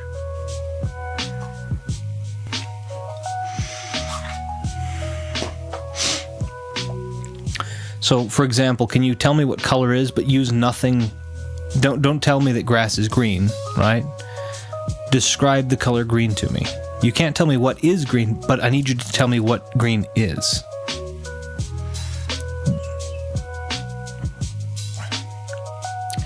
But did you ask on a summer night? Toast is the devil's food. Also, toothpaste. Toothpaste. What? I've never... I like that word. Truth paste. Nice. I would very much. I would like some toast, provided it has some delicious Alucard sauce, which is Dracula backwards. Alucard sauce. So is toast really the devil's food? Well, retro. Well, to retro, it almost is. Well, almost everything is to mine. Let's see. It could be depending on your point. I keep on giving it to retro. I keep giving retro toast, and he declines it. It's true. I can't. It's not because I want to be rude. It's just I can't. Talkie toast. Stop giving retro the track grilled bread products. And also, how much this dang Rose keeps poking because I keep calling it different. It's like, no, that's not my name. It's Mildred. Well, human beings came to this decision to call a red flower with thorns a rose, and we call that a fact. But just because facts are opinions don't mean that they're always wrong. They're usually right. There's a philosophy, not a philosophy, excuse me, there's a phenomenon based on this particular philosophy that they call the law of large numbers. There's a mathematical principle to it, which is basically that the longer that you play in something, the larger the potential for entropy, and that could be the deterioration of something physical or philosophical.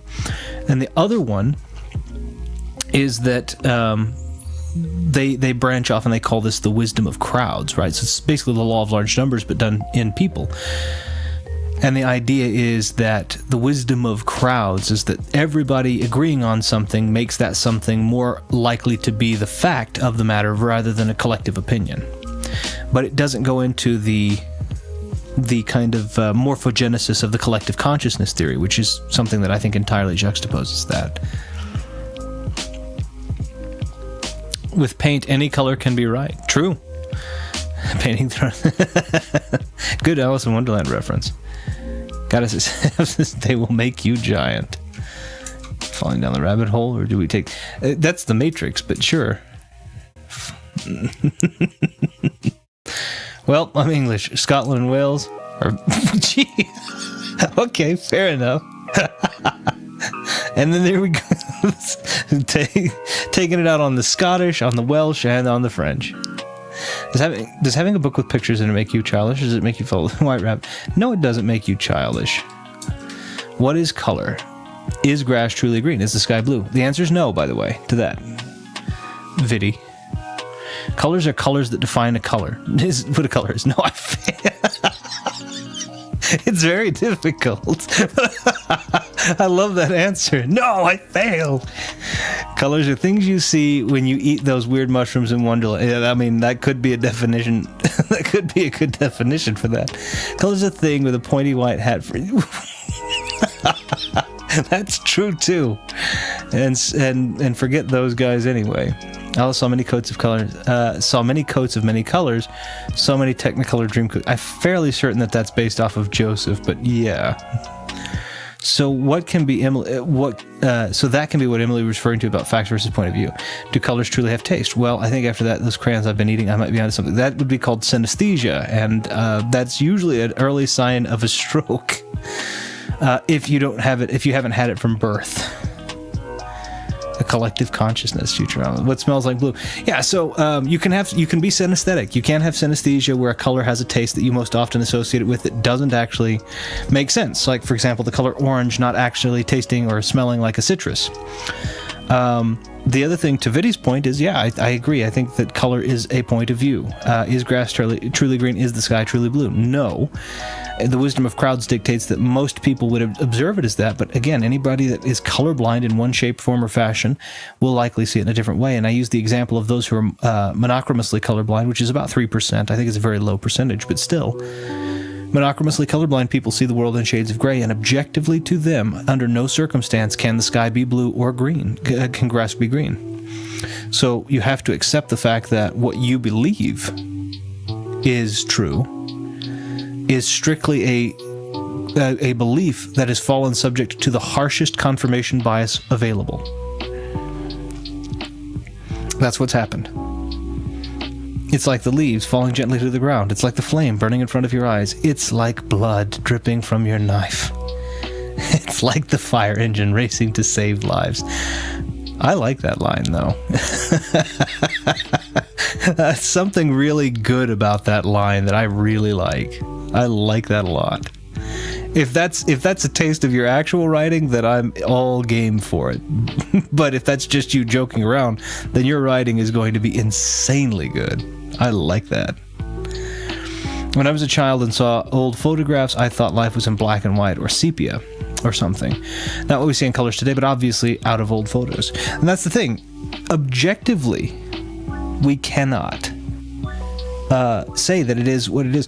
We can say that it is most likely for most people this thing, but we cannot say that it is definitively that thing. And there are people for which it will never be that thing. It cannot be that thing. And I find that very, very interesting because it makes it more than a point of view.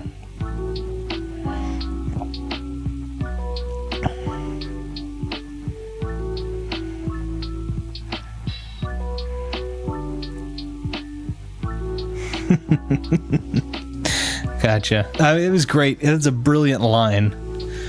I don't know. I mean, apart from that particular Reddit, I don't know. But like, that's not necessarily how I probably would have described color. But I like that.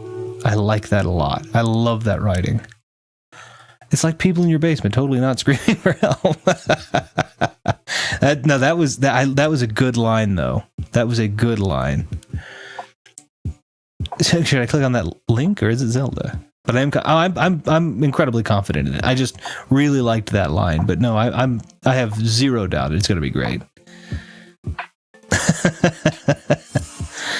Is that what we're seeing on? Let's see. Is that we're seeing on screen now really the basement Retro is locked in, or has he fashioned it into a cozy little book-filled fireplace heating room? I would stay in a basement that's like that. So long as I could consistently be brought water, I would be pretty happy, and on occasion some food, I'd be pretty happy.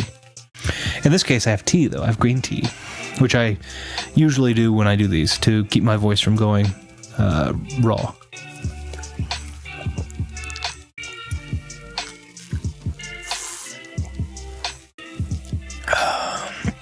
That is so nice.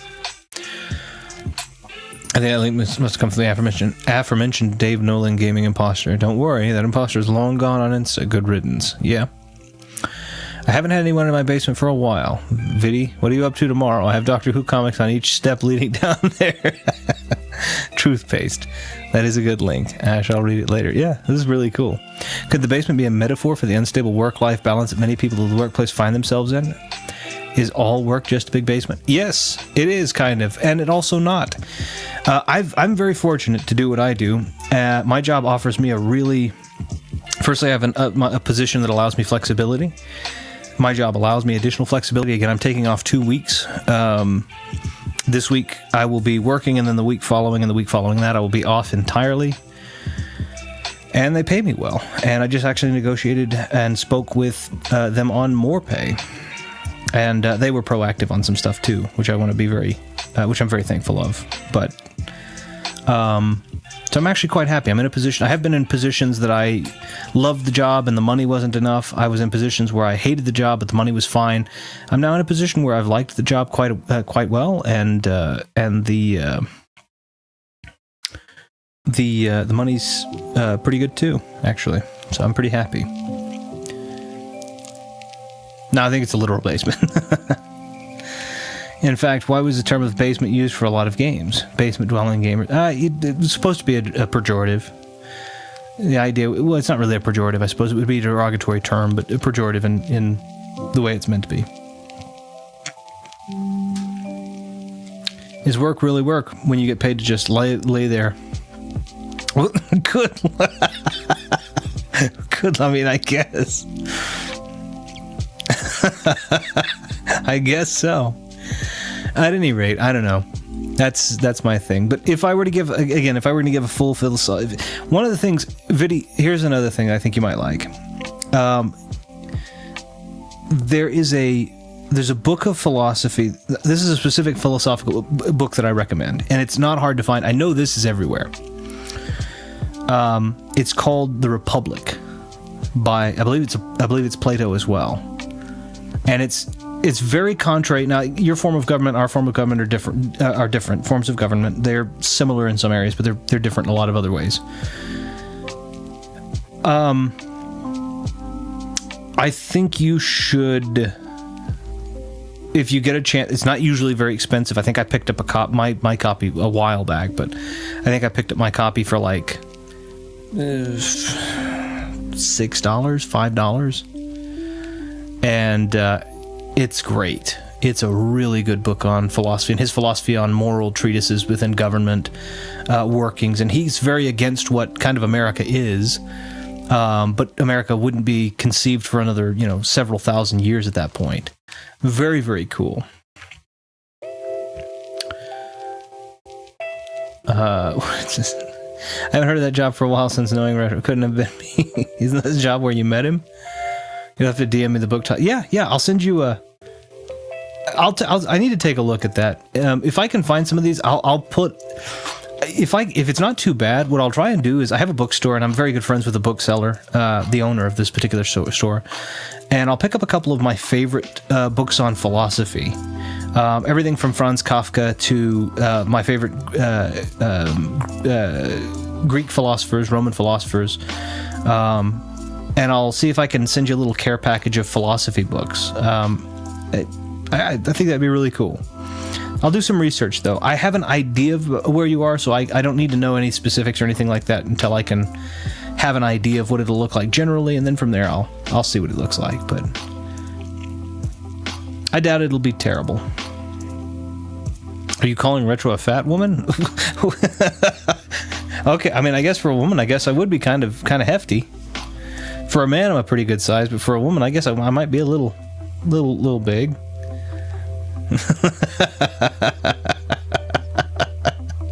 Alucard. Everybody's getting these fictitious characters.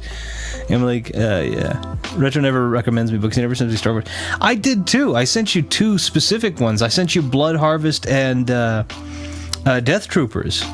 And if you can't find them, tell me. I will send you those too. But yeah, I told you I would literally send you those. You know what? That's not even fair. I think I sent you an Audible link to Death Troopers. That's not fair. I'm fairly certain I sent you an Audible link for a free copy of Death Troopers. All you had to do was click it. Come on.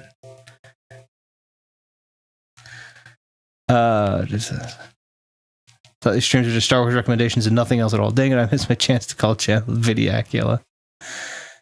That's very impressive, the fact that you were just... I mean, I don't even know how you'd say that. Allocative?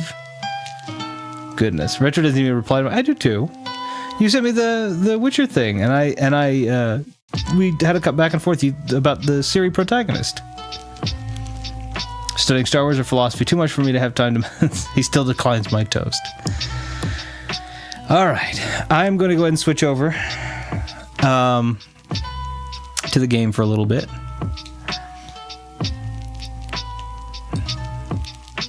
Or Star Wars Philosophy. There is actually a book called Star Wars Philosophy. I do have that also. Yeah, it's called The Philosophy of Star Wars, I think. Or no, it's called Star Wars Philosophy. I'm fairly certain. I'll send a picture of that, too. I have it also. It's really good. It's really, really good. I have it both in an audiobook. Vidi, do you have Audible? Amazon's Audible? Let me go ahead and switch over.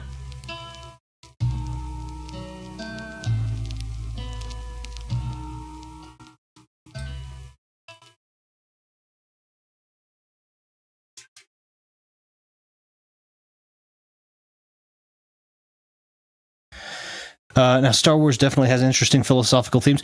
Okay, if you're interested in that video, if you have Audible, I will send you... I have that book... okay, good. That's good. You having Audible would be a bad thing. If you don't have Audible, I'm allowed to share a link with you, I believe. If it's still going on, I'm allowed to share a link for a free audiobook with you. You don't have to sign up for Audible to claim it. I don't believe, but you just take the link. I have an audiobook on Star Wars philosophy. If you don't mind, after this, I might reach out to you in Discord and get some, hopefully not too intrusive information from you, and then I will send you a link for the Star Wars philosophy, because I own that. I can share that one. I'll share you the audiobook for that. I do wonder if I can listen to audiobooks some other way. I remember Spotify has Doctor Who audios, but other audiobooks I don't know at the moment. I'm not sure.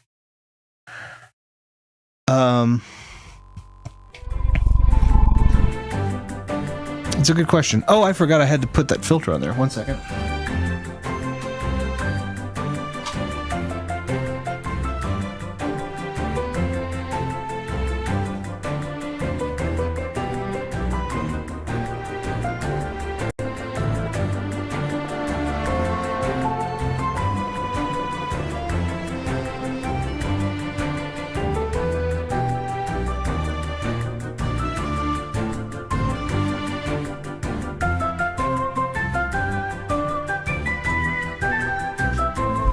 Yeah, I wanted to change that a little bit so that I could, because I had to put the brightness thing on it before, so now I don't have that.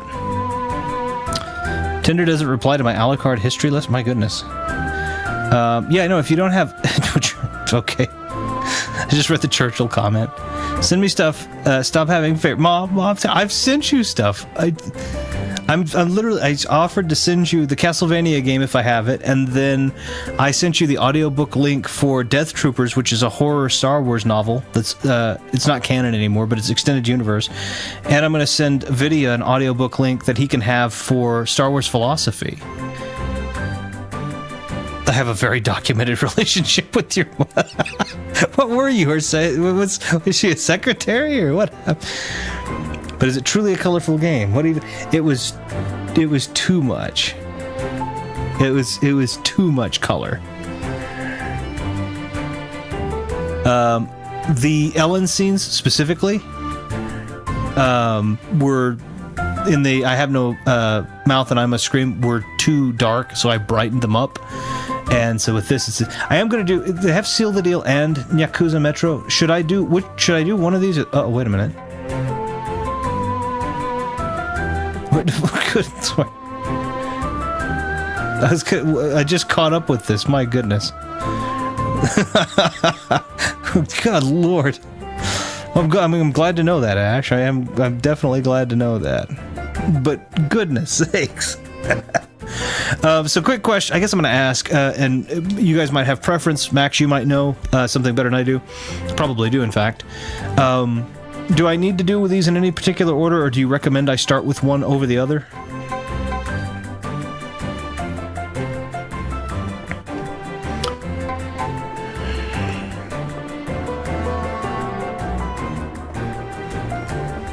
Are you my... Wait. Dad, probably 20 quid. What do you think? Money doesn't...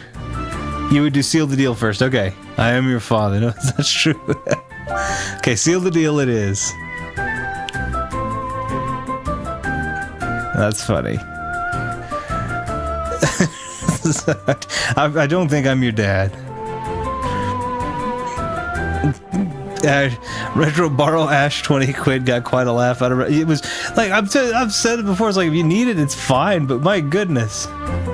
Oh wait, why is it just showing me the thing?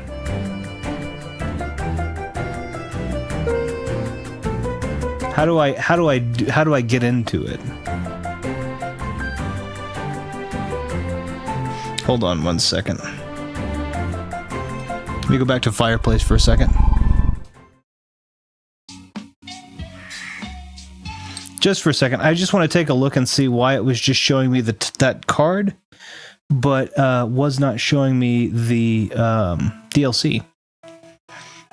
Because I do have the DLC.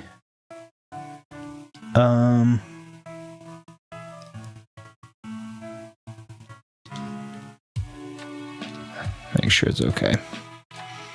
If anyone is anyone's father, it's a matter of perspective. Do my friends hate me, or do I just need to go to sleep? No. I don't think anybody hates you. Well, I hope not. I'm sure people hate me, but I've also been around long enough to be hated and more, I guess, by more people. I also have a job that might require the occasional person hating me. Might provoke, let's say, not require. The first issue. Yeah, I'm wondering what's going on here. So I'm going to take a look at.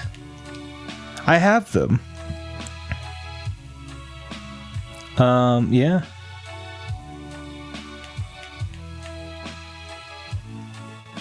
Let me.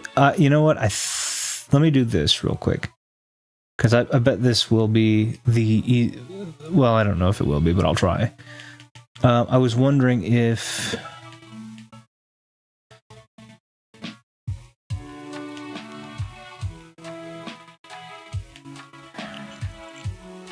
The art behind A Hat in Time was a static screen with a dancing character.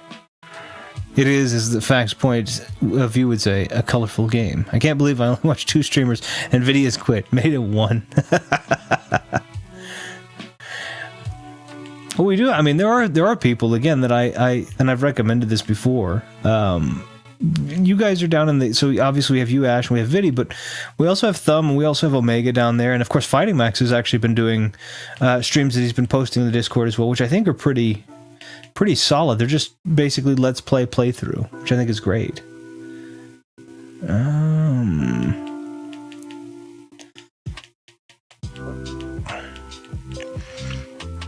Fighting Max, is there a way to launch? Am I supposed to launch it from the main menu there, or am I supposed to launch it in the loaded game?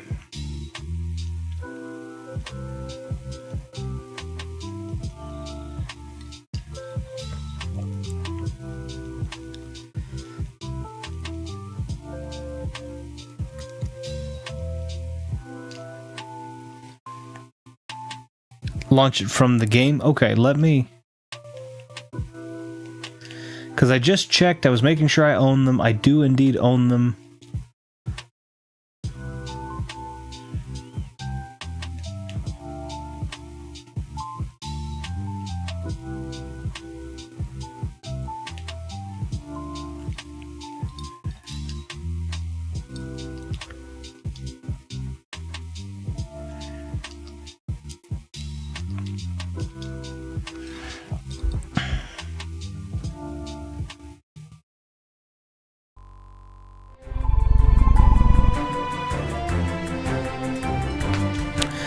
See, it has this, and I can open that, and it says, it tells me that that's...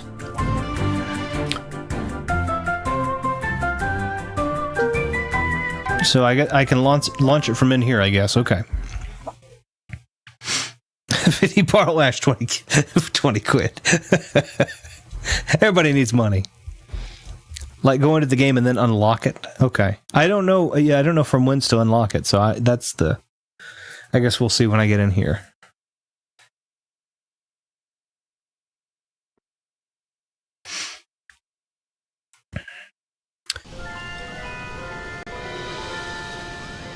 Okay, we have that little guy, which I'm next to. But this wasn't a part of that, was it?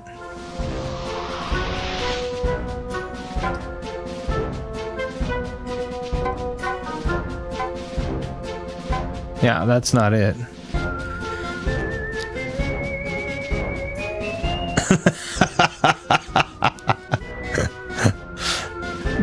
All right. This is what you... Jeez. I do want to play Astro on this channel. I need to get another PS5. That's what I really need to do, is I need to get another PS5 to put up here, because it's very difficult to stream from the other one that's far. 6 out of 10. I like this game. I think it's fun. Oh. Designed for moments when you need a button to push, but can't. I can't find one. Let's see, hold on. Perfectly designed for moments when you need a button to push, but can't find one anywhere else. Can I push this one, though? The thing is on fire. Okay, I have to remember the controls for this, which I do not at all. Okay, kind of I do, I guess. The thing about this game is the controls were really intuitive, and this is a fun game.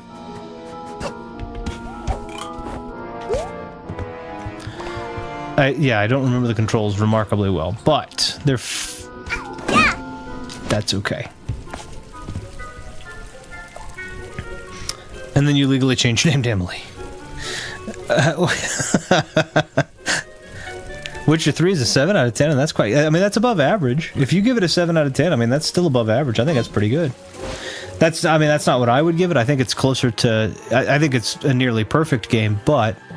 If somebody says, oh, I give it a 7, I mean, that's high praise. That's still... That's 2 points above average. I think that's probably pretty solid. Wait a minute. I have to remember...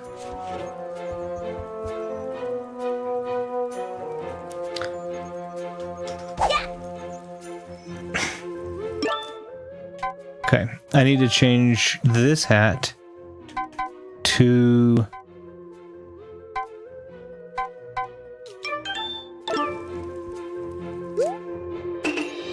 Yeah, okay, that's where my quick menu was.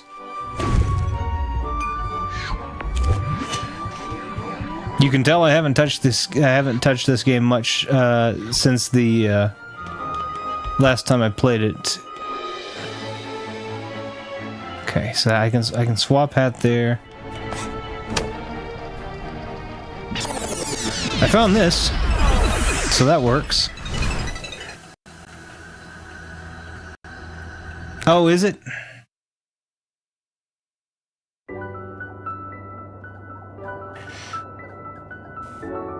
Okay, so I need to seal the deal. But I can do this real quick. Am I playing this on Switch? I am. It's in the laundry room. Okay. Yes, I am playing this on Switch. I do also own it on PlayStation 4.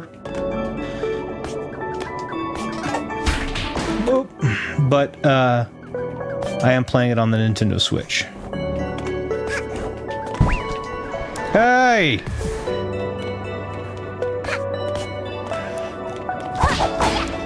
Go away, little Elvis Presley birds. Little pompadoured birds.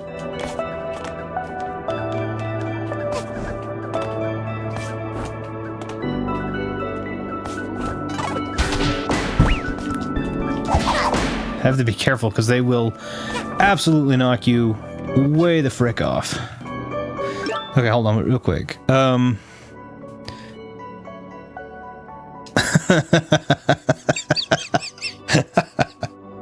Where Alpine Skyline is. Okay, I'll see if I can find my way back to that real quick then. Vidia's made it to the sorry, has made it his question to legally make Ivana Lynch Ash's new mother. I have to get going. My parents and I are preparing for Christmas, and my niece is coming. So, real world beckons, and don't get philosophical asking what the real world is. Enjoy the stream. No worries. Hey, you have a wonderful Christmas, and we'll talk with you hopefully soon. I will send you that link if you want it, Vidi. If you don't, just tell me that you don't when I send it. But it's a philosophy book, and I can send you a free one there. Yeah, no worries. But I'll send you that Star Wars philosophy book, and you can it's one you can have for free. It's not free unless somebody who has a subscription shares it for free. It's the way they do things, which I get it.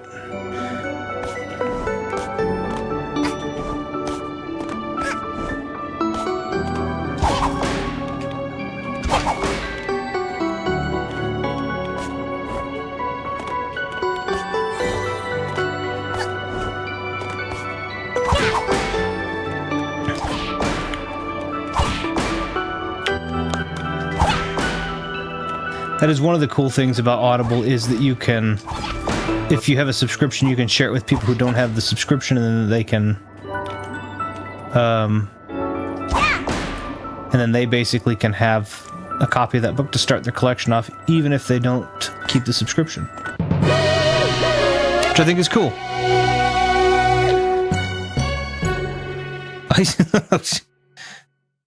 Duke Paul says, hello, Duke Paul. Vidi leaves and Duke arrives. Interesting. I'm a duplicate, a clone. It's all to count. A running theme in retro stream, I think. Of what? Duplicates? Replicants? If we want to use the Blade Runner. Okay, so laundry room is what I'm looking for. I've spawned back here.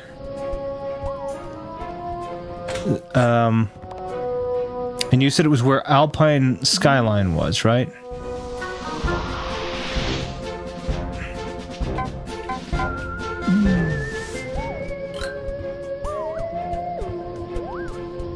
Some toast with butter and sugar. You know, I've not had that in a long time.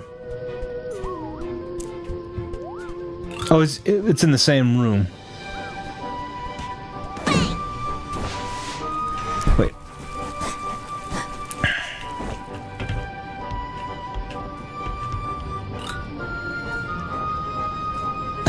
Buttered toast is awesome. And the sugar butters. That's our name. Retro and the sugar butters. Yeah, I haven't had that, though, in a long time. I did have that at one point. I remember... Is it this thing here that I need? Because it's 35 of these, and I don't have but... I have 29 of those. Yeah, I don't have enough for that.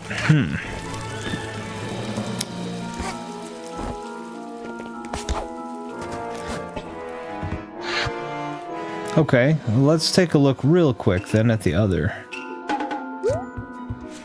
Oops. That's what I meant to do.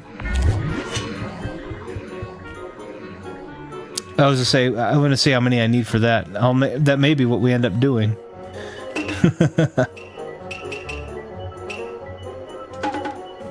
Whoops.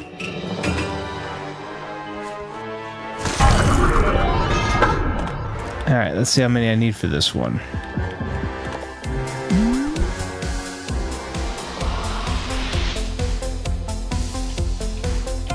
It'll let me free roam, but that's not going to give me any timepieces, is it? It's just so good since powdered sugar just sticks to the butter.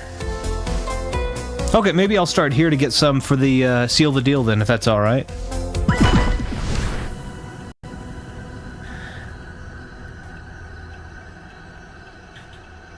You can just play the new content. Well, I didn't know where the new content was. I just knew that they had it on the thing.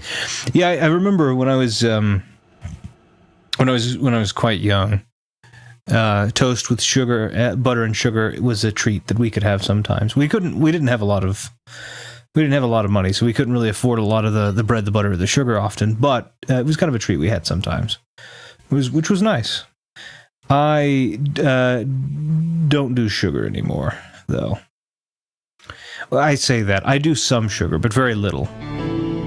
I have honey sometimes.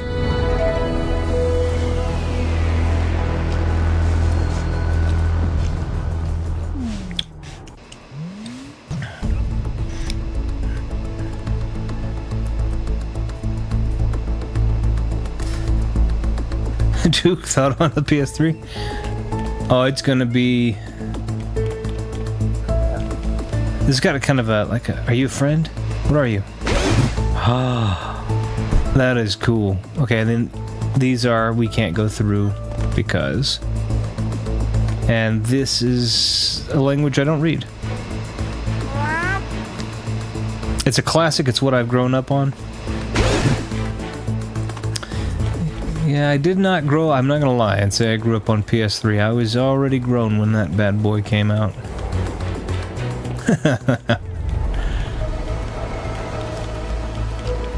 Okay, so these are escalators. Does accessing them on these sides... On this side? No.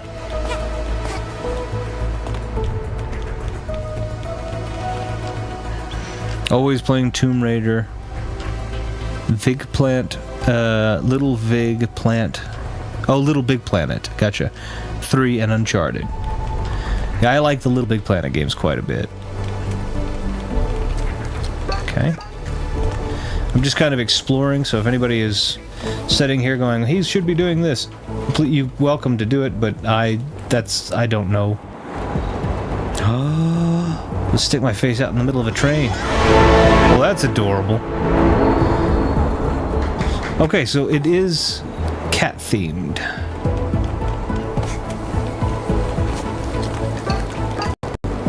Now, I also anticipate it's mafia something or another, Japanese mafia too. So we'll see if that's actual or not.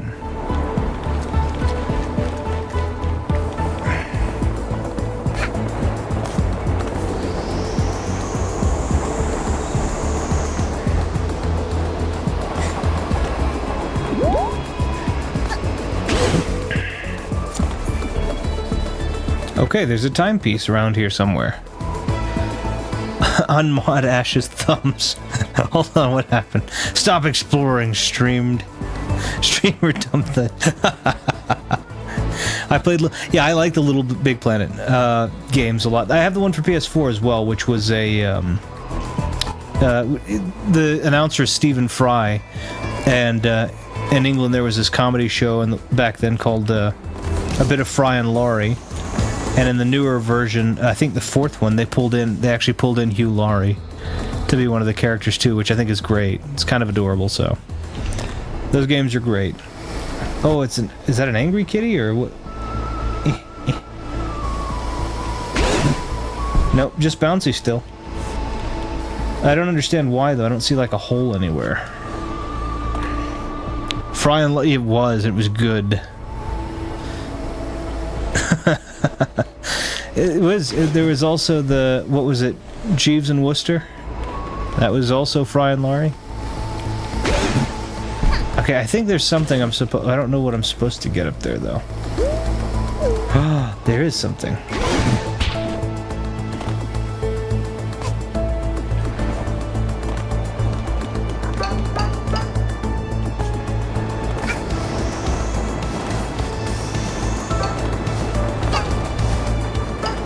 Okay, that was a bit Frogger-esque.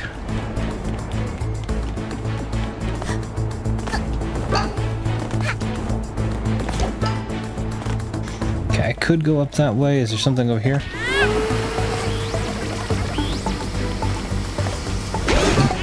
Gotcha, now we understand how that works. That's a cool kind of little mechanic there. Okay, this is... That was not lag on the stream, that was the actual game lagging. I don't know why, but it did.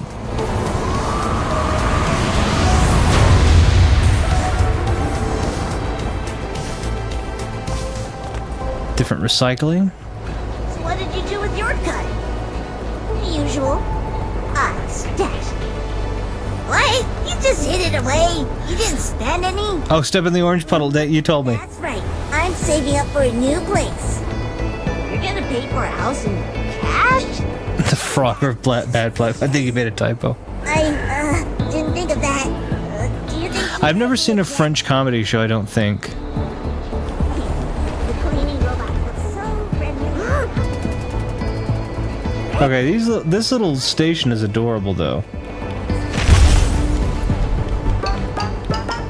Okay, I'll go after that one in a minute. Bluefin. Let's do...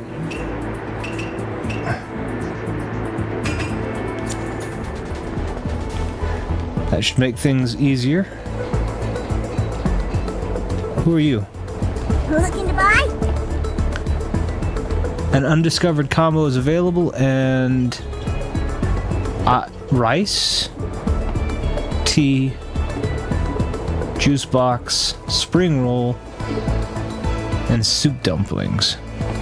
Okay. I don't have anything. It's not as bad as Celeste.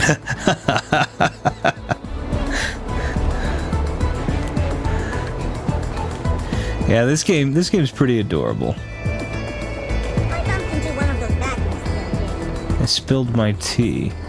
He's leaving a bad review. I can't go through any of these yet.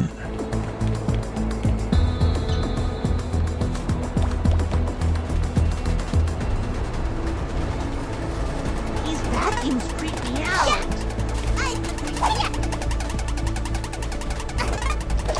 Ow! Ow! Okay, I was supposed to beat up the person running from me instead of give them a chance at survival. What do these guys say? We're all sold out. Sorry. These guys are all really adorable, though. We're all sold out. Sorry. Okay. I keep seeing these shiny things around the metro. Shiny things? That gives me 30, so I'll need 5 more. Let's see. There are certain combinations you can make with food to get stickers. Oh, wait a minute. Here we go. Belongs to the box. No way.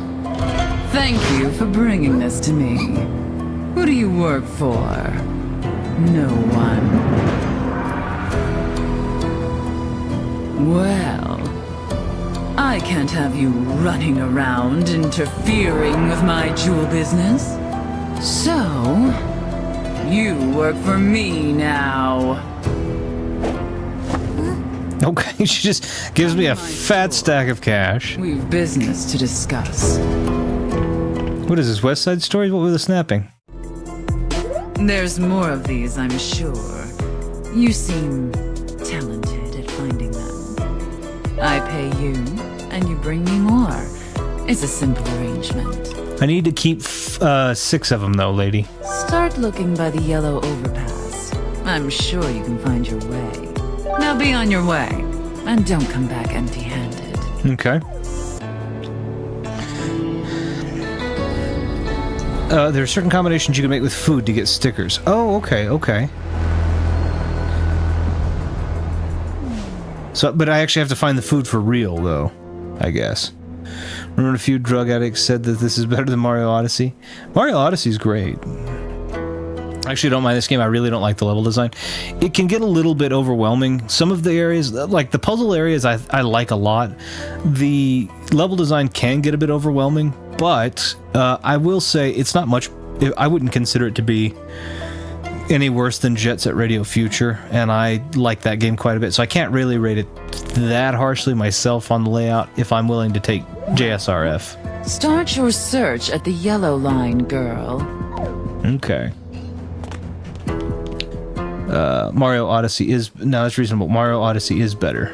It's also hard for a company like this to match up to the just sheer amount of money that Nintendo can throw at a game, and the sheer amount of time that Nintendo has been making games in general.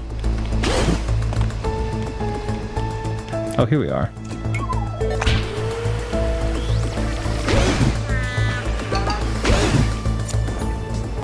Green clean. Okay, I'm supposed to start at the yellow line, so that's not where I am. Yellow line, I'm going to make the assumption, is over here. Furries are weird, man. She captured Retro's logo and put it into the fireplace in her basement. She's crazy. I thought, yeah, I mean, that could be the canon. Great president. That's JFK.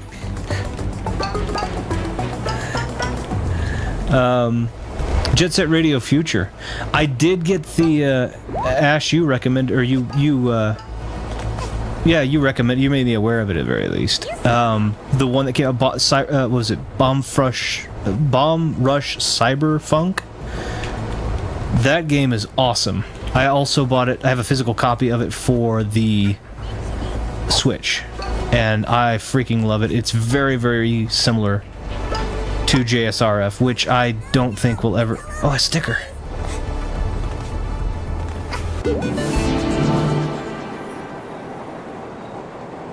Cool. But that game is super cool and very, very reminiscent of JSRF, which I do not believe will probably ever... The original version, I don't think, will probably ever make its way... Uh-oh. Okay. I don't think the original version will probably ever make its way to... I know they're making a new one, but... Or they said they were. But I don't think the original one will probably ever make its way to the backwards compatible list. I hope it does. It's a great game. But Bomb Rush Cyberfunk does scratch all of those itches. So no worries there. If you're not familiar with what JSRF is, JSRF was... Let's see. No. Bomb Rush Cyberfunk. If you're not familiar with what JSRF is, Jet Set Radio Future is a Sega game. It was originally a console exclusive for original Xbox. It was a pack-in title. Back when pack-in titles were awesome. It came with Sega GT 2002. It's a basically magnetic roller skate adventure style game. Level layouts are really wonky, but it is super fun. Selling the latest and greatest. Dye the color of my clothes? I like dignified.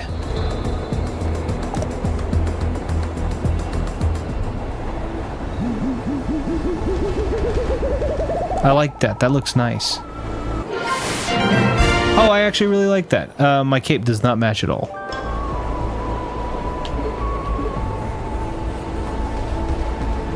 Dollar mask, kid's hat flare. Nah. I like the top hat better. Dun, dun, dun, dun.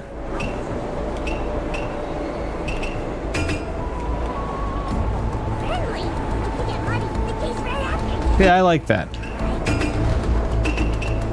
Alright. Oh, cool. This game does have a good soundtrack. Yes, it does. Like I said, this game is fun. I wouldn't have... If I'm to be honest with you, again, I won't play things I don't like just because an audience likes them. I'm not trying to be rude when I say that. It's not that I don't care about the audience. It's just, if I don't have fun with something, then it's not worth me doing. By the right. No, I know. They're color-coded. Okay. Real quick before I do that. But, I had a lot of fun with this. I needed to take a break because I was doing the, like, boss fights one after the other, this and that and the other. And I was having trouble, and I was like, I need a break. And I did that. I Have No Mouth and I Must Scream, which is a game I really like. Oh, have you seen the latest? I played that all the way through. I got the best possible ending, which I've not seen before, so that was cool. Now I'm coming back to the lighthearted. Once this one starts to meet what I believe its end will be, then I will put a vote out for some games that, again, I want to play, but see what people might be most interested in seeing me play, of the games I'm already excited to play. Spoilers! That's kind of how I do things. Like, I'll put it out. It's not like, oh, what do I think everybody else will love to see me play? It's, hey, I've got 5 games I really want to play. Which one is most interesting to you guys? And that way it accommodates everybody. Like, everybody can tell me what they're most interested in, and I win because I'm playing a game I want to play no matter what.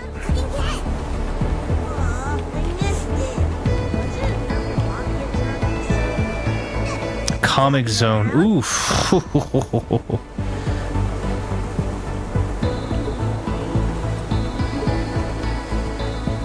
An undiscovered combo is available. Can you find it? Okay.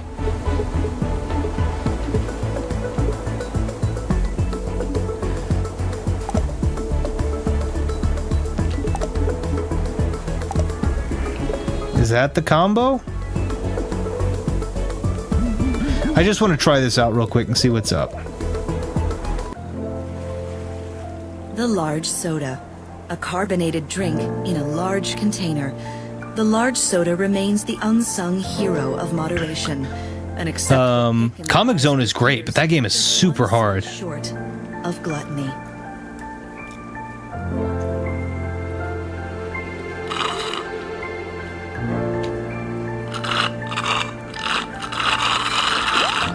Hamburger, meat, lettuce, and buns grilled and served with condiments. While some may prefer meat alternatives, and some I actually had to drink the soda. all greatly prefer the presence. Or Vectorman, Sonic Spinball, Earthworm Jim. Oh yeah, Echo the Dolphin. My wife actually may like to play that one with us because that's one of her favorite games. Potatoes, an important reminder that alone we are all small fry, but together we're delicious.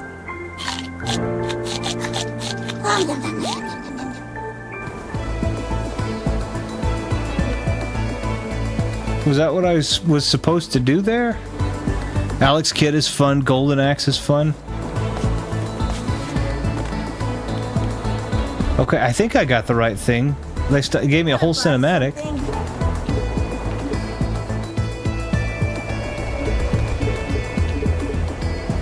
An undiscovered combo.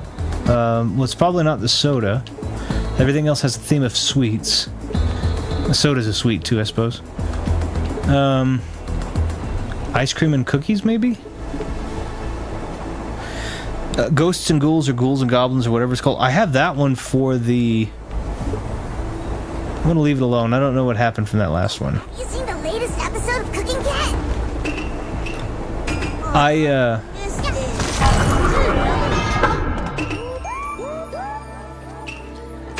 I did the, I do have the resurrected version of that Ghosts and Goblins, Schools and Ghosts thing. Want something to eat? Soup dumplings, rice, juice box. Those two things go together, but they're missing something. Yeah, I have Ghosts and Goblins and then Ghouls and Ghosts, and I have those both, but I also have the resurrected version. Again, super difficult games. Coffee, juice, cafe, hot chocolate, cake. I would say the cookies probably need milk. Well, I don't know what the hot chocolate would go with, so. Are these ATMs? I don't know.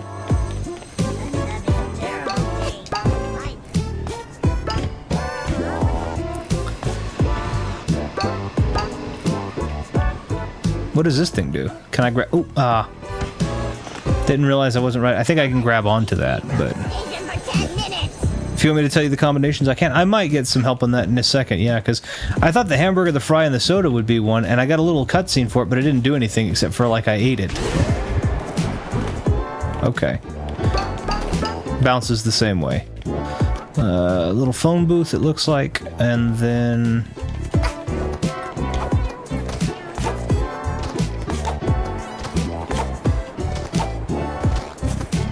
Okay.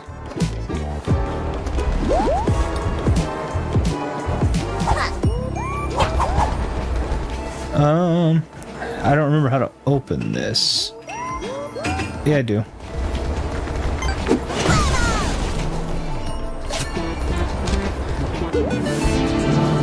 I got a new sticker. I don't know. Wait, what does it do? Awesome. Are these just emotes? What are these?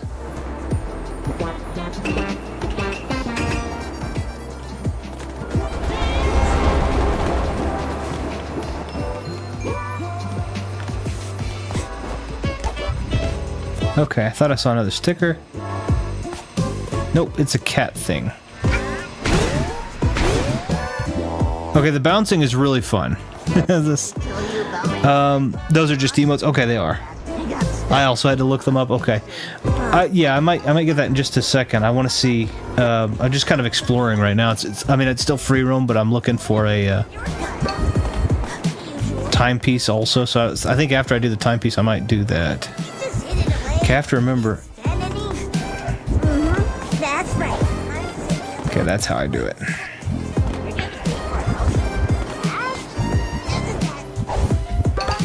There we go. Also, they have a trans flag back there, which I love. Oh, I didn't even notice.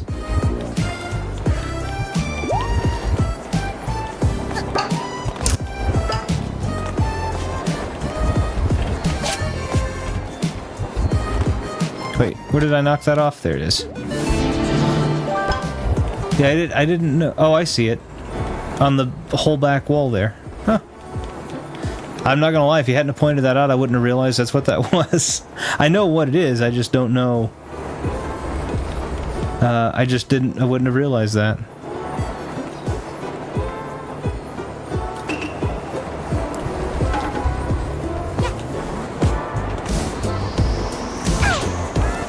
Whoops. Just trying to get out of there.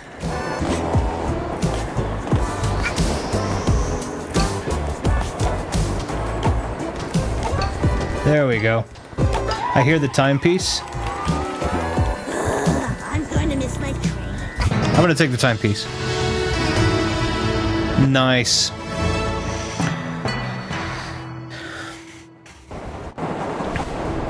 This game's still fun. This game's still a lot of fun to play. I like that their little cat faces are masks. They're not actually the face of the cat.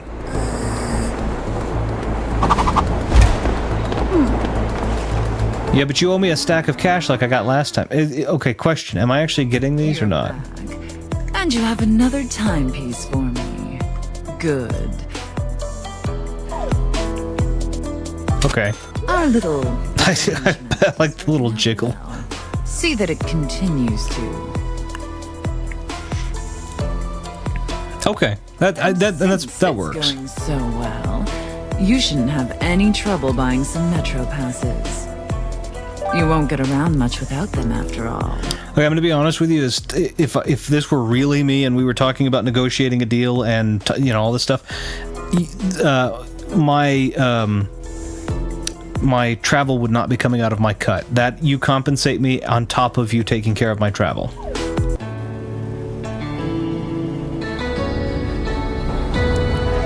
Because at the end of the day, the timepieces I'm giving you are clearly worth a huge stack of cash.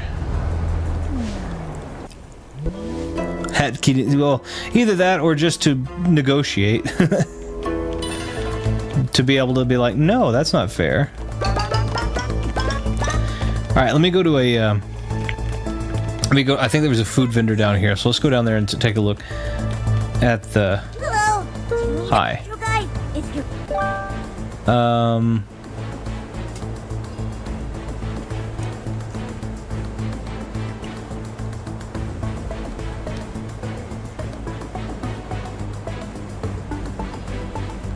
need assistance? No, I think I'm okay. Maybe I might need it, but I don't.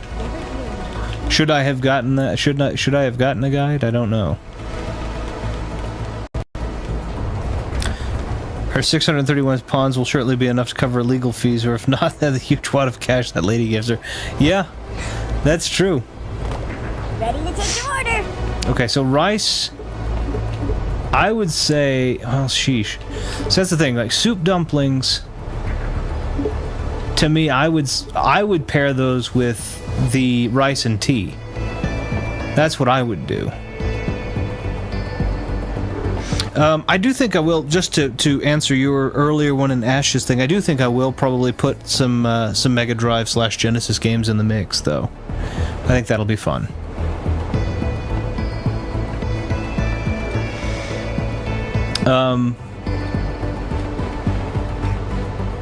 I had to grind pawns for a bit to be able to afford everything here. Oh, dang. Yeah, I was gonna say, I have, on these right here, this is what I would do. I would put the rice, the soup dumplings, and the tea together. But I don't know if the combos are always 2 or 3 items or what, so I'm not sure. Some people would argue that you put a spring roll in that, and that's reasonable also. The juice box is the only thing I don't think would make sense.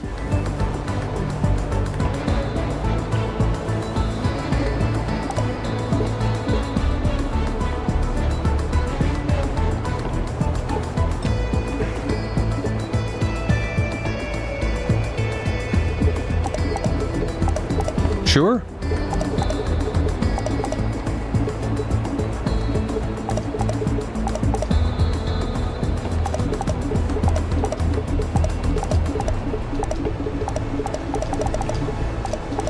Yeah, I mean, that'd be fine. I don't know what they do. It looks like that they affect the amount of life I get, but I don't know.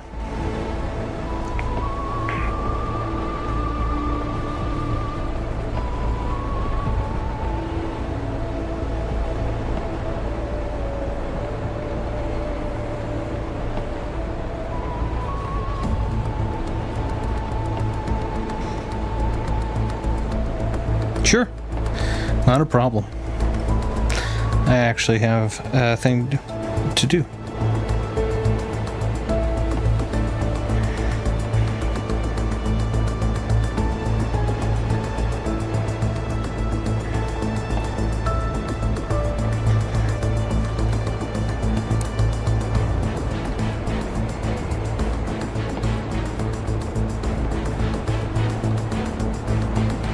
Redo this.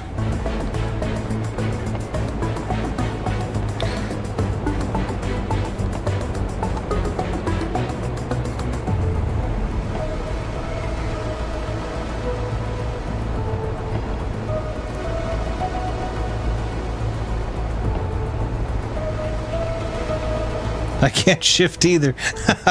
Oh no.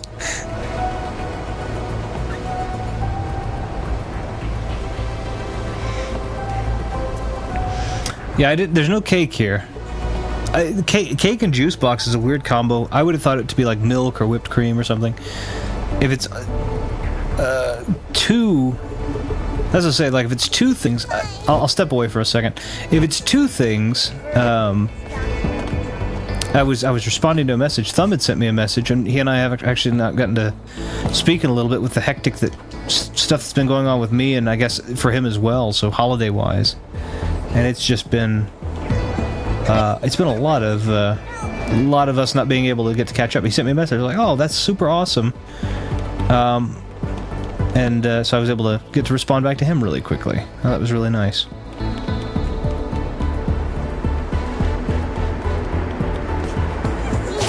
Haha, got the sticker. And then I guess I have, I keep putting these shiny things You gotta be kidding me. They went for fish and chips instead of fish and hamburger. Sorry, that's not right. Hamburger and french fries. Then call them chips, dang it. Soup dumplings with tea. Okay,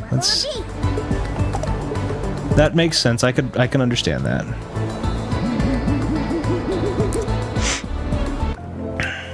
A new combo has been found. Okay, there we go. Okay. Cool. Tea, a hot drink made from boiling water. Thank you. Great for getting warmed up on a cold day. So it gave me 5 hits. Okay, good. Or when someone bumps into you.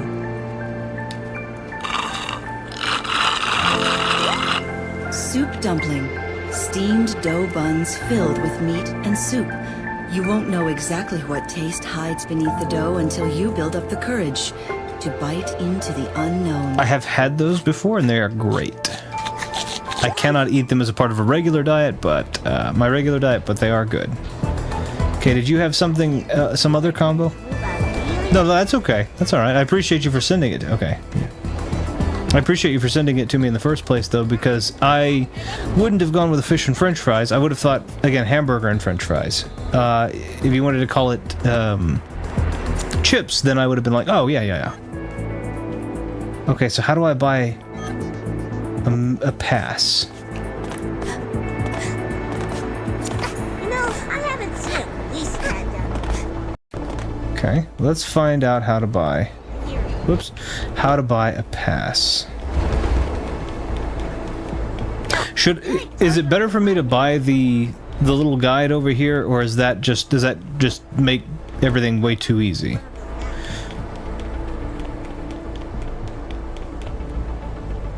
I hope I can get some more hours at work. That's her store. Okay, fair enough.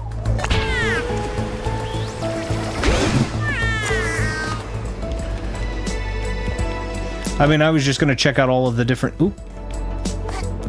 You caused issues in the main line there.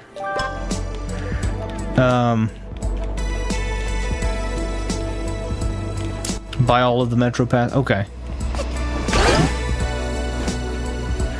I'll have to figure out how to buy a Metro Pass first. I haven't bought one. Once I see, these are phone booths. I'm going to miss my train. It's a map telling me to climb.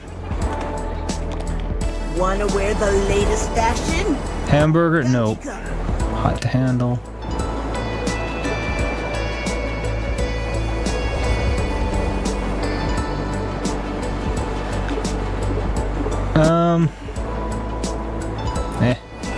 I like the little piece.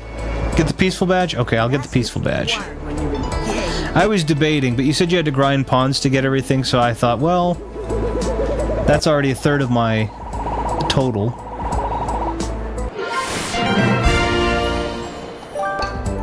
Okay. I don't know if I do, but I have this one equipped, so let's...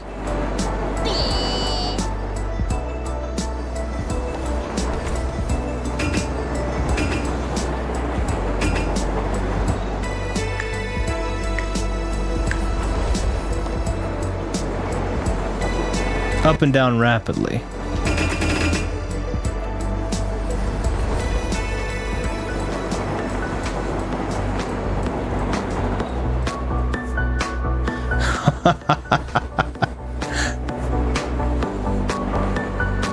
That's fun. Alright, that's pretty fun. That's pretty cool. I like that, actually. That's really cool.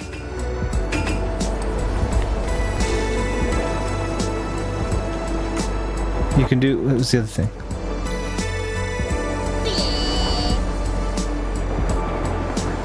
Okay, so, yeah, so I was at... Depending on what hat I'm wearing, I can also make her do... Which I don't think I knew this time.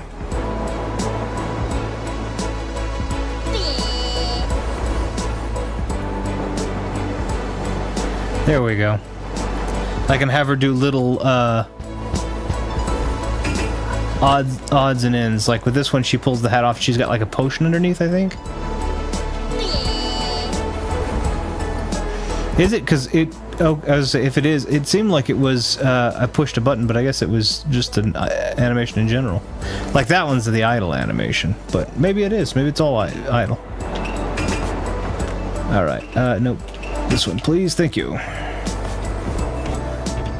Hold on, wait. Are you buying food? I got a combination I gotta get.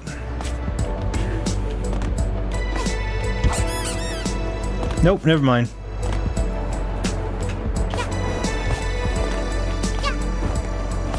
Okay, that's just a light. That's not a sticker. Really quickly.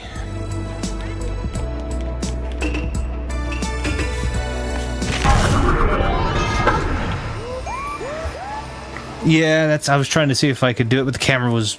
I was having trouble with the camera. Nothing there.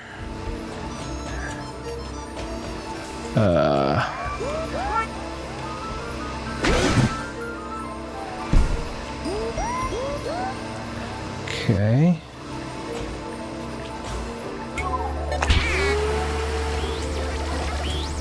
So I'm betting I need to run you all the way over here. I need to lure you, I think. Over here.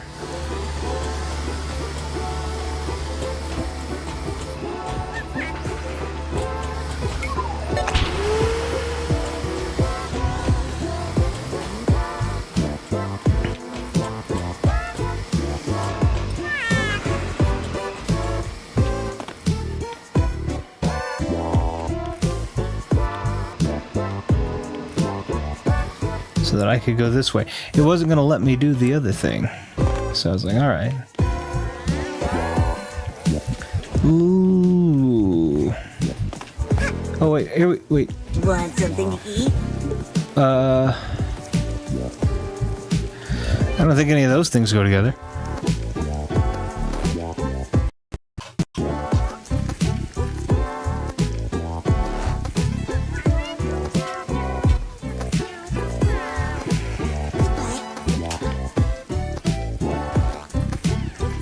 I was wondering if, let's try this. Okay, there we go. So we said the katsu curry and the rice, I think.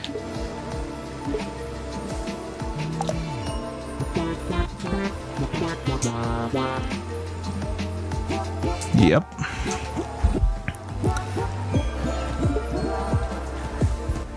So if I accidentally get the wrong combination, did I just ruin that particular vendor and I can't do it again? Combo has been found. Okay. Katsu curry. Do I not get 6 though? Cut into strips, served with a rich, flavorful curry, and usually rice. While the pun is irresistible given that you're in a cat metro, it will not be appreciated. It has a cat paw in it. Clearly you wanted that. Rice. Rice is one of the most consumed foods Oh, okay. on the planet. It's easy to prepare and cheap, and the savior of wet cell phones. A lot of people do that, and you can do that. I've never gotten my cell phone wet enough for that to be a problem. Silica gel works better though. Wanna buy something? No.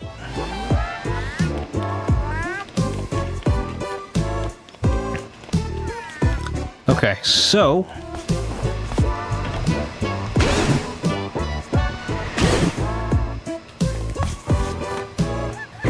let's see.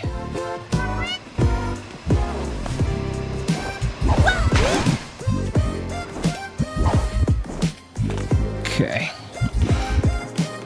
I like this music too. This has got kind of a very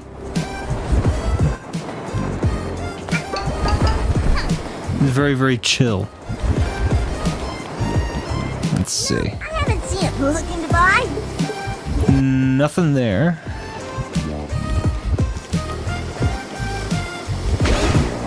Oh, what? Oh, okay. I'm just being kept out. Make sure you buy the right ticket. I know. They're color-coded.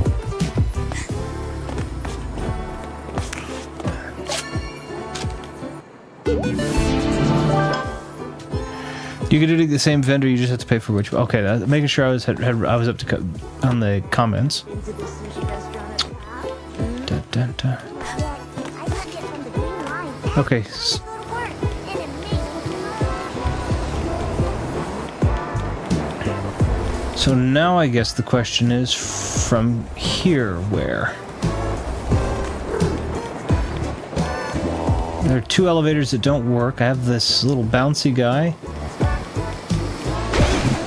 That can put me back over here, I think. Probably, maybe.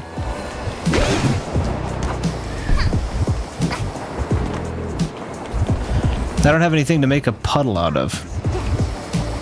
What? You just hid it away. Okay, so it would let me do. I was wondering if that was going to be the.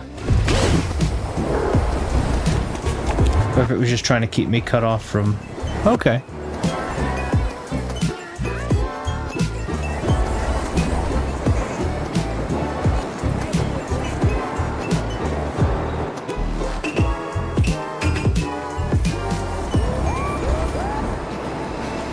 Oh, I tried to double jump it, it didn't let me.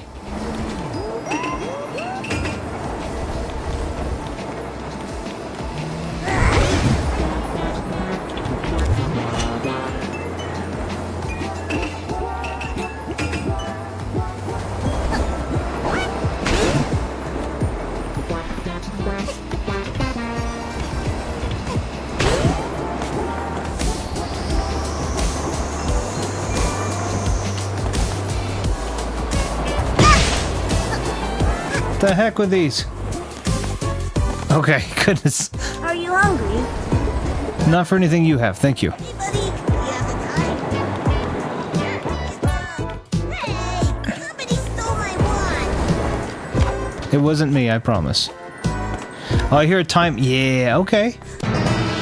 Alright, I did alright. I did alright. I got 2 time pieces. But I have not bought a Metro Pass. What?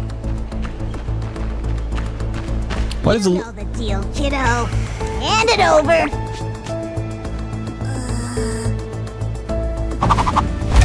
I found 3. I need 3 more then to be able to get the seal the deal stuff. Interesting. You're more useful than I thought. What can I actually use this cash for? I'll make you rich. I'm very invested in loyalty. Now be a worthwhile little investment and find me another. Even if you have to look in the manhole tunnels. My cats and I use them for our work. Smuggling. Tread carefully.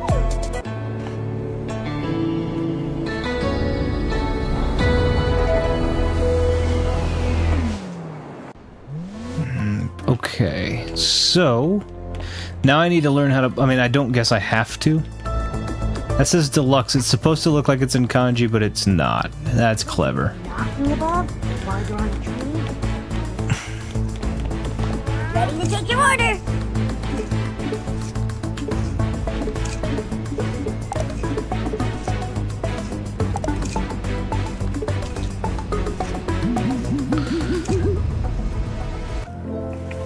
A new combo has been found. How did I go back to having? Okay. Cake, a sweet baked dessert, usually reserved for special occasions like birthdays, weddings, or 2 a.m. The juice box, pressed from fruit and put in a box. Premium juice often features chunky pulp, showing That was the first one you found me through? mankind's unwillingness Yeah, I play a lot of different to drink things. spoiled milk.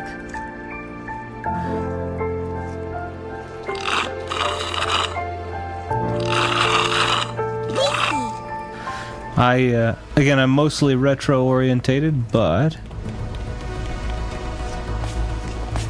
at the same time, I do enjoy these games that have like again, this has a very Banjo-Kazooie, or this is more Banjo-Tooie, but this is a very Banjo-Tooie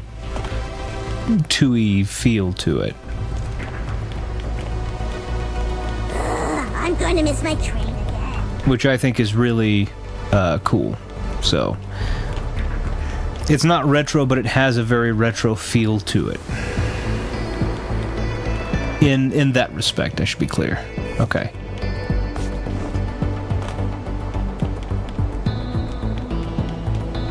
Banjo-Tooie is now on Switch Online. I should start playing, I think. It's really good. I will say the Switch version of it is a little backwards.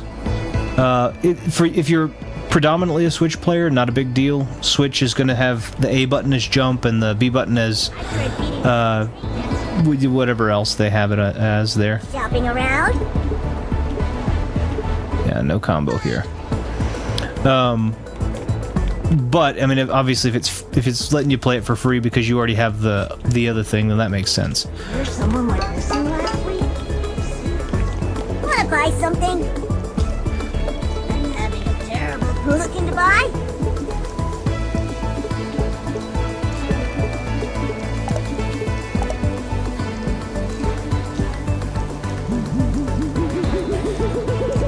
I played Banjo-Kazooie on Switch and got a bit stuck in that sewer level. Clanker's Cavern? So it doesn't let me go any farther than 5. Soda. Hamburger.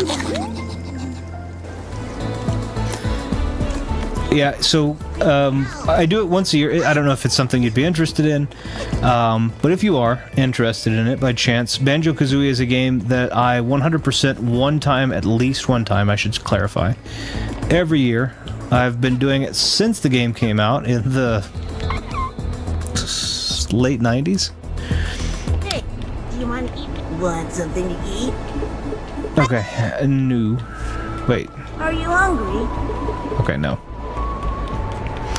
And so I do know that game like the back of my hand. I'm selling Yakuza gear.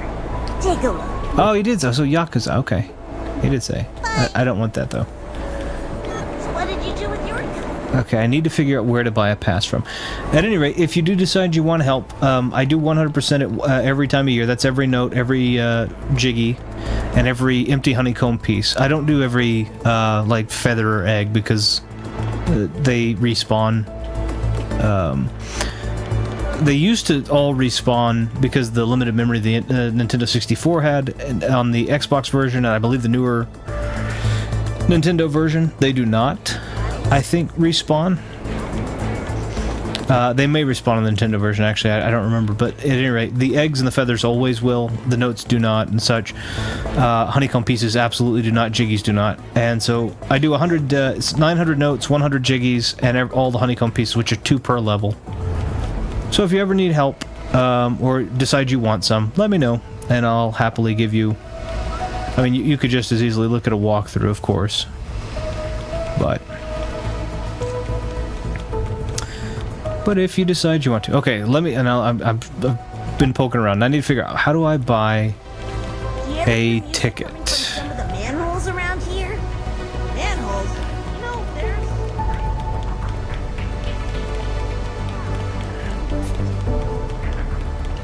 Yeah, if you just want to explore it on your own, that's fine too. And again, you could very easily just look at a walkthrough too as well. But it is one of the games that I do the 100% through. Matter of fact, I've done it.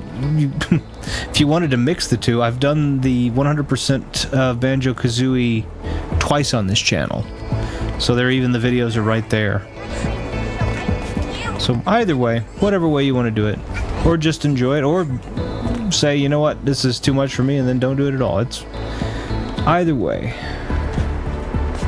Okay, this looks like this would be where I would buy a ticket, right? No. This looks like either an ATM or a ticket dispenser.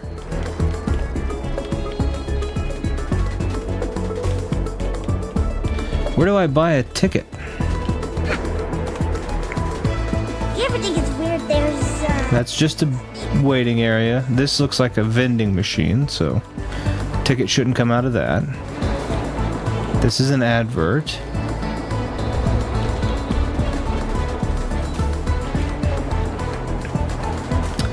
You buy it from the cats. think about it? The ones we're working with? Oh, these ones, maybe. The Metro guy? Okay.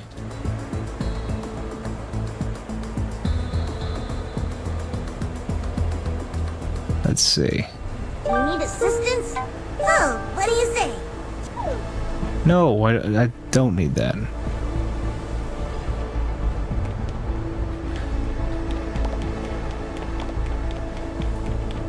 Cats in the selling areas. Eat around here.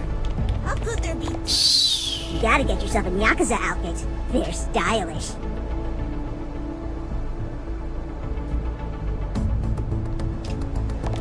Okay. I'm selling Yakuza gear.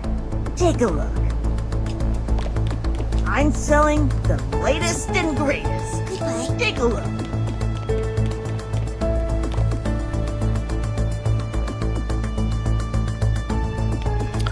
Okay, so same places in the walls you find the cats with food. Oh, okay.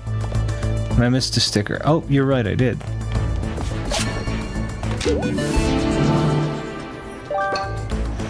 Okay, so they're in little vending areas also. Okay. You ever hear knocking about? So this, like for example, this one is a food vendor.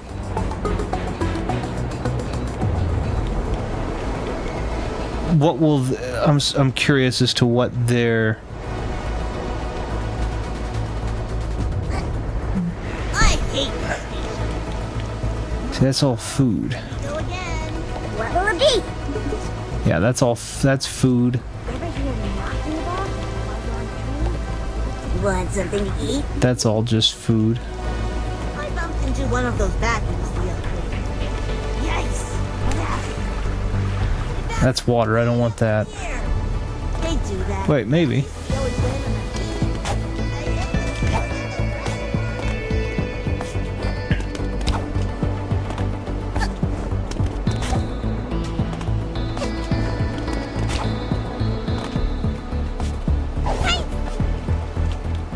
Okay.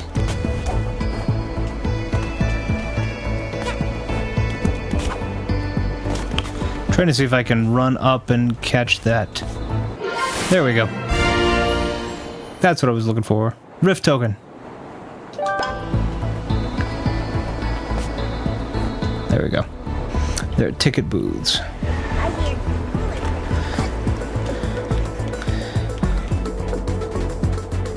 Okay, I haven't yet learned how to differentiate between what a food stand and a ticket booth look like in this world. In real life, they are easy. They have, well, they're dispensed by machines nowadays. Well, they have been for 20 years. Weird looking cat running around. See, that's food.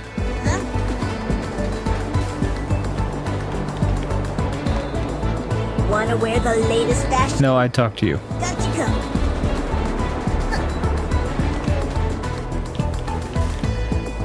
They don't give a lot of detail on the wiki, but it should be on the walls. Okay. I'll check every one of them I want to, or not everyone I want to. I'll check every one I can. Okay, that's gonna be food.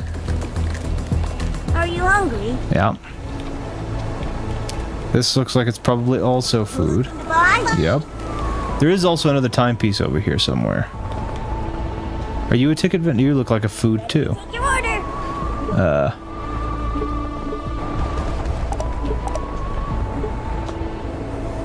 I'll do that real quick. A new combo has been found. Okay, yeah, you can only go to 5. That's kind of adorable. Fish. Battered and fried fish, usually cod or pollock. Most cats love being able to buy it fried, since there's no fish tanks in the metro to steal from. French fries. Sliced and deep-fried potatoes. An important reminder that alone we are all small fry, but together we're delicious.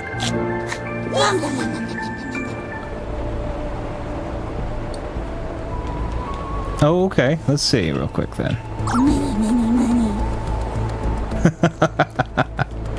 Alright, I mean, the game is adorable. There's no doubt about that. It's cute. Oh, they're color coded. Okay, I get that they're color-coded, but this looks like this would be where, like, there would be like a ticket something or another around here before I get to this part, and it doesn't look like there is.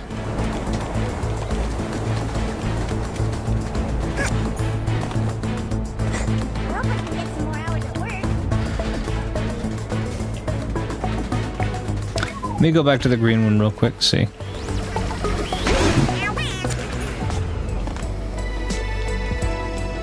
There's another timepiece in this one, and in the yellow one.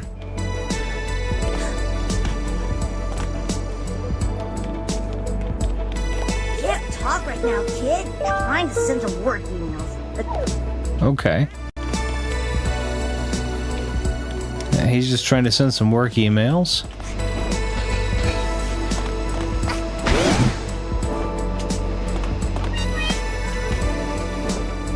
You go this way for a second. Okay, what do we have over here? 3 o'clock shopping around?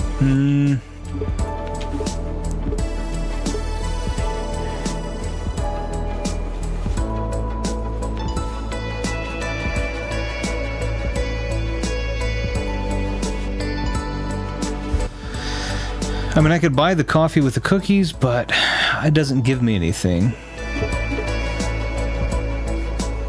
I don't think it does. I'll do it anyway.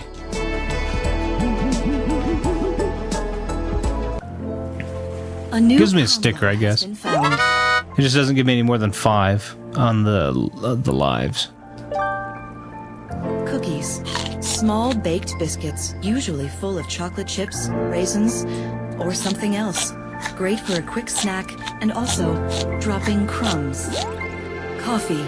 A warm brewed drink prepared from coffee beans.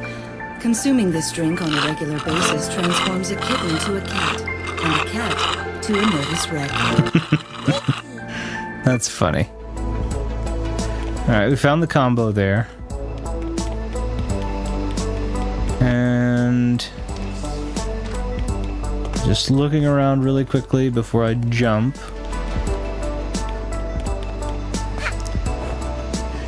To see if I can find any ticket vendor at all. No. No ticket vendors here.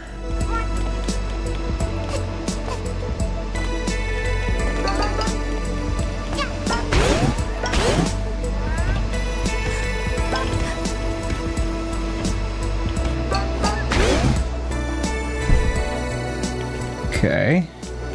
This might be a ticket vendor. And a metro ticket? Yay!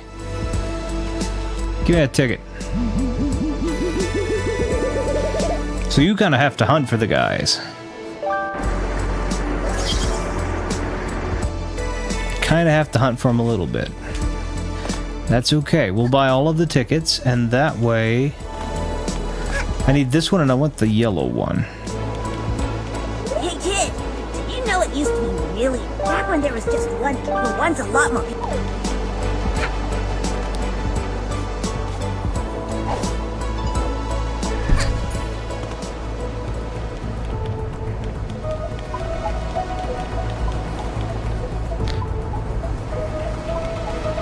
Okay, yeah, I hope so, because if not, I'm in trouble. So that's green. That's the green station. And then we have the yellow one.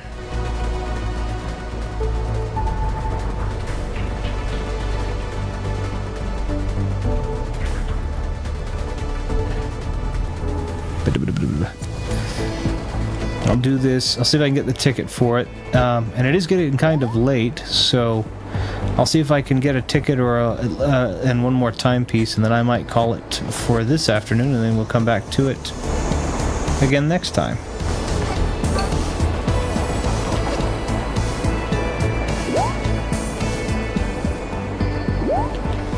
I do enjoy this, though. It is nice to return to this game.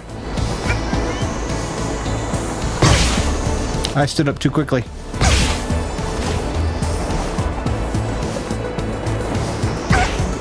I didn't mean to do that. Thank you. Okay.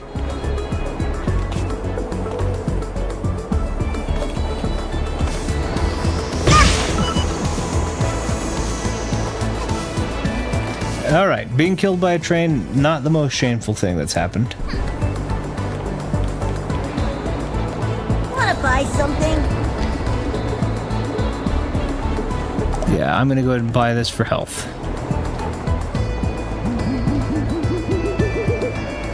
It may not give me 6, but it'll fill the one I got. Combo has been found.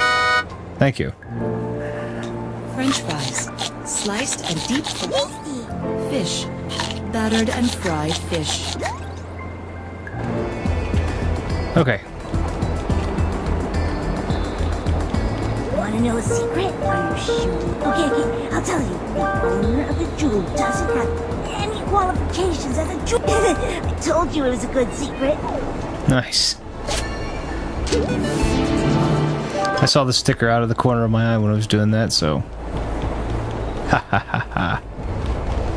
Have you ever been to this sushi restaurant? A mask is required when you're in a gang, you know. Okay, well that's... yeah. Okay, so let's see.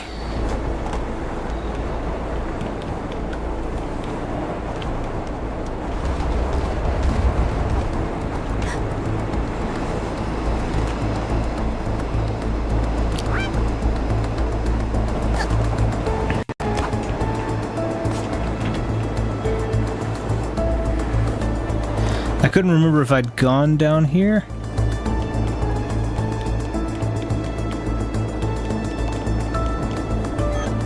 It looks blue. I'm selling the latest and greatest. Take a look.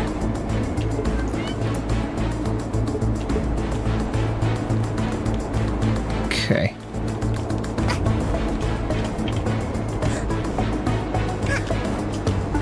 Yeah, I was gonna say they certainly didn't make it the easiest thing.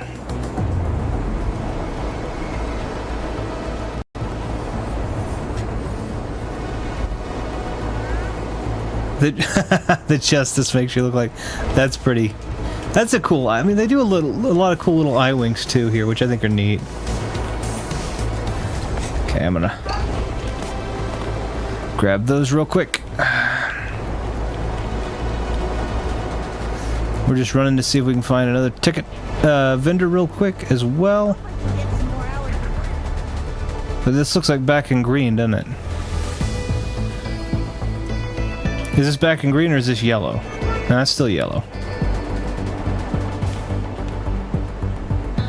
You're a newspaper vendor.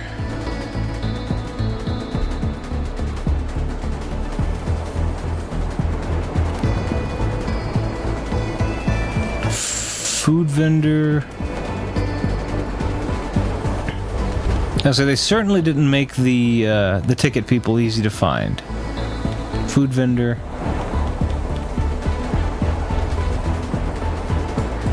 Okay, up some more then.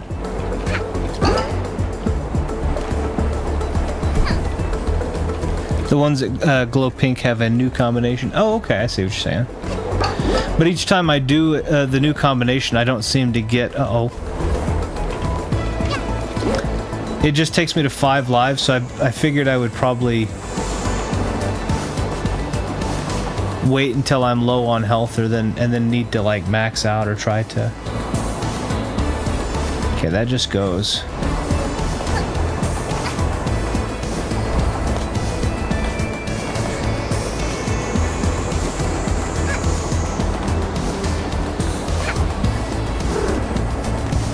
Okay, I feel like I'm supposed to like climb.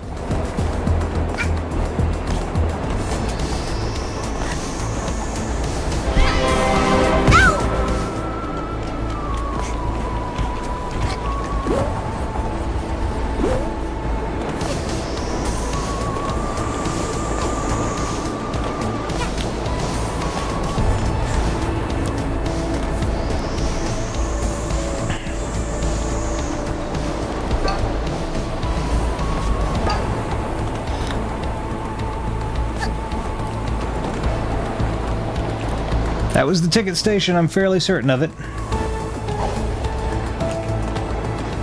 Ha ha ha ha Want a metro ticket? They make the tickets really difficult. Yes, I would like a metro ticket. It would be really an injury to insult. That was the ticket, yeah, that's... I would be really... It would really add injury to insult if every ticket cost you like 3,000 or whatever pawns, then I'd be really upset.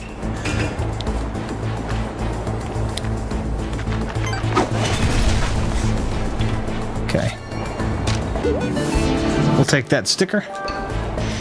Alright. And this is pink, so the ticket vendor here has done us no good.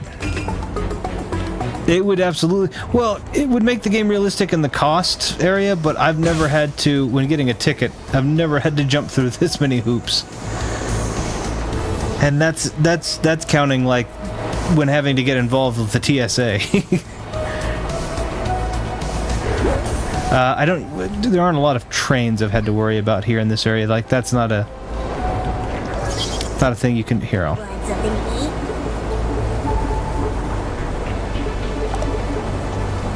eat? I'll wait. I have 3. There we go. I show my little ticket, and I'm back at the main station, so... What the heck was that all about? Oh, yeah. Yeah, that's true. There, again, not a lot of train issues here, but plane I do a lot. Pink Paw Station. But in order to get to the pink one, you have to have a blue one also.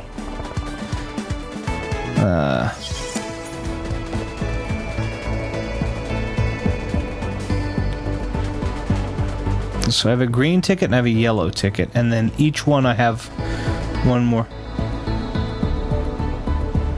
They don't... Oh, pink is just... Oh, that's alright. That's alright.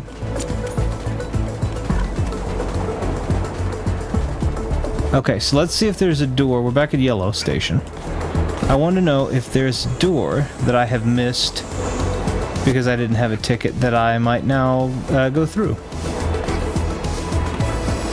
Dang it.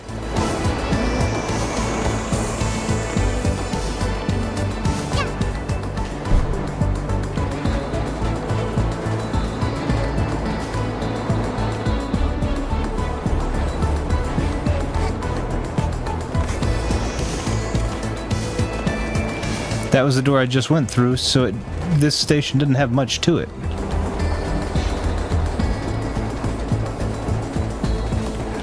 A little past where I got the ticket was the timepiece? Okay. Well, I can ride those trains again then.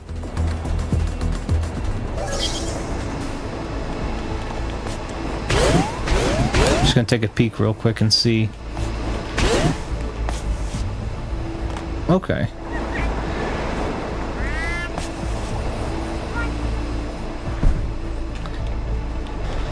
I'm selling Yakuza gear. Take a look. Wireframe. That's pretty cool. Bye-bye. Okay, we'll go get a timepiece then from over there. And then I think we'll call it good for this.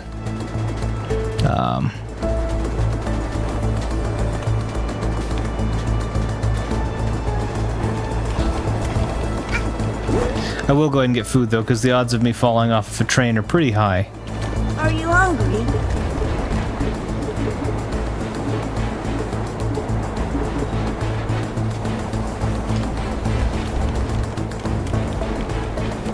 Looking to buy? I don't have anything that gives me a good combo. Ready to take your order.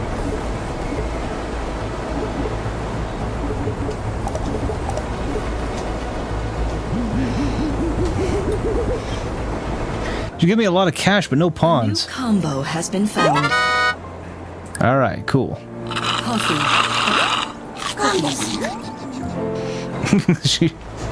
She's like, I'm not even going to allow you to announce it. It's just, that's what we're doing.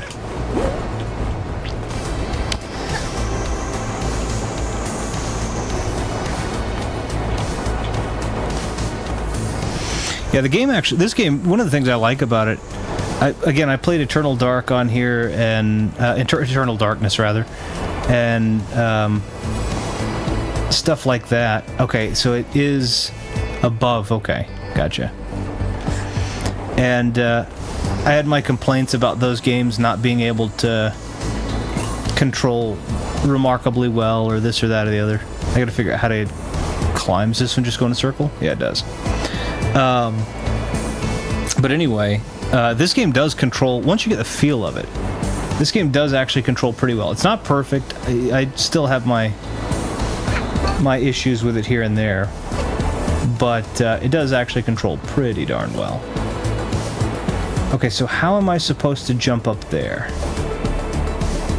Because I don't see where there's a good intersection from what I'm doing to the next one. I guess I could try to... That's much farther away than I thought it would be. There was a hookshot place? I heard the noise, but I didn't see the button.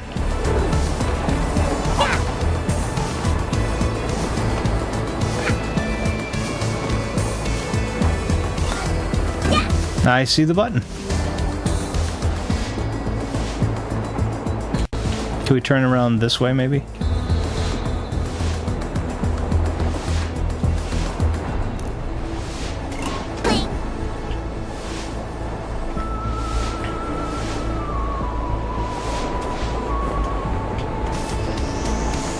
Okay, this is cool.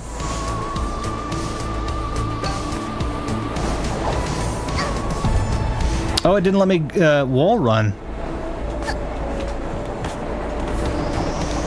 That's all right.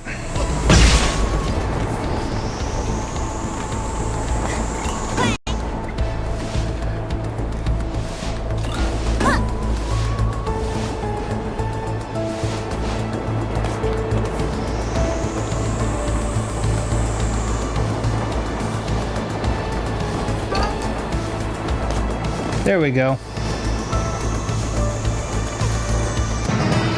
There we go. That was kind of cool. That was pretty. That was a neat little kind of tricky puzzle. I thought it was kind of cool. Le filet. Are you trying to play a trick on me? No, I'm not, I swear! I never lay upon your jewelry! Then why did I find your cat hair on it? No! Don't let that be you. I'm not worried about it. Well done. Let's see. The About section says you occasionally rage quit games on this channel. Has that ever happened? Yes, not me though. So when I started this channel, so when I started recording stuff for this channel almost 10 years ago, almost, not there yet. It was myself and my brother, and my brother did indeed rage quit several games on the channel. Spy Hunter, Demon's Crest, yeah. So that was the rage quit part. I'm pretty calm and collected. I don't really stress all that much about that kind of stuff. So I'm not likely going to be like, you're not likely going to hear me get mad and then rage quit. But when I started doing when I started recording stuff on the channel, it was myself and my little brother. My little brother would rage quit some of the because he's younger than me, and I'm much more retro and such than he. Obviously, little brother, younger, obviously. But I mean, in the respect of the games that he enjoyed versus the games that I enjoyed, there was a big difference there. And so he would play, like he played Spy Hunter, he played, before we figured out how to do all the audio and stuff, he'd play Spy Hunter and Demon's Crest, and we played Super C, and it was fun to see him get angry, and he did it in again, he's different than I am in that he will, he uses a lot more, foul language by those types of metrics, by the YouTube metrics, rather, and so that was... it was always fun to listen to him do that. It's never in a mean way. He's never done it in a mean way. He always did it in a very playful, very fun, but you could tell he was getting upset way. Boing. There's a place for you here, provided you don't disappoint me. Still, I hear my little collection isn't quite complete. So get back to it. And be thorough. Leave no stone unturned, you hear? This is pointing up at the green part again. Some other green part, which I know there was at least one I was missing on the green, in the green section. But I am going to call that good. I think we got 4 timepieces, total of 33. We need 35. So that's pretty darn good.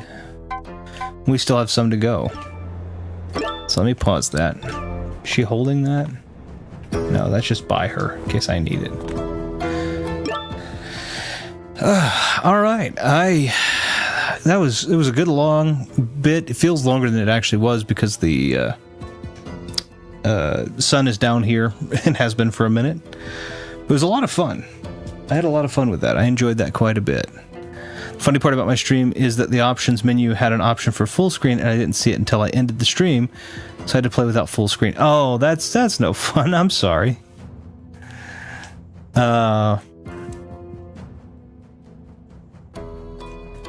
It always happens. Like I try to do that here too, and on mine it's got this black envelope, but there's just no. I can't change it on this one. I don't think. Maybe I can. Let me see.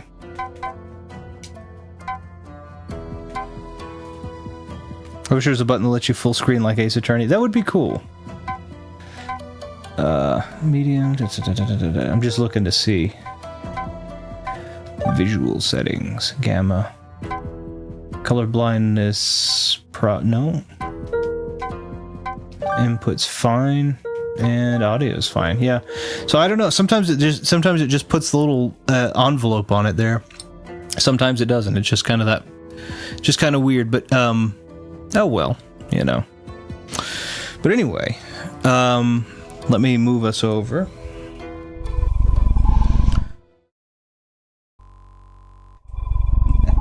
I tapped the wrong button, sorry.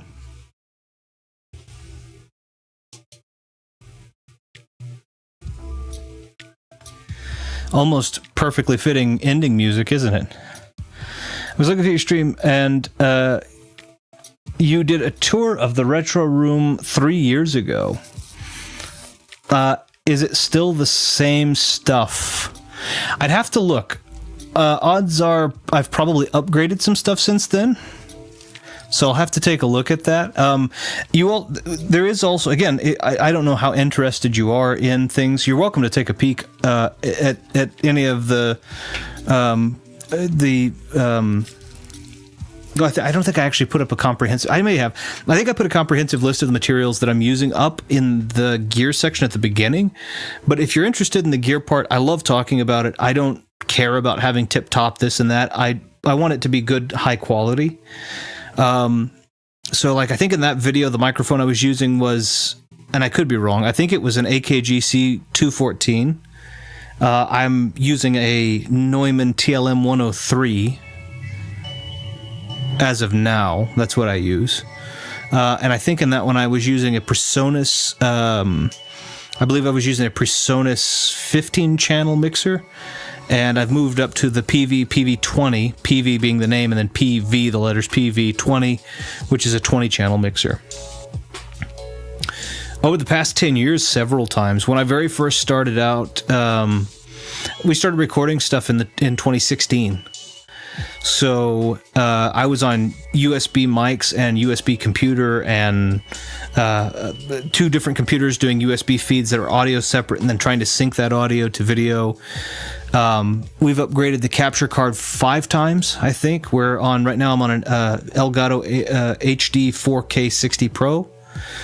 From the HD60, from the HD60S Plus, from the HD60, from the Avermedia remote, from the Hapag PV D20, something like that. Anyway, I don't remember what the number was, but it was a Hapag. Microphones all the time. I love microphones. So when I started off doing it, we were on like little blue snowball mics. We moved to like blue Yetis. We moved to Sterling Audio ST55s. We moved from that to AKG P220s. I moved from that to AKG C214s, and I moved from that to Neumann TLM 103s. Mixer 4 times. We were Focusrite 2i2 to a Zoom H6 4 input to a Presonus 15 channel to a PV20 20 channel.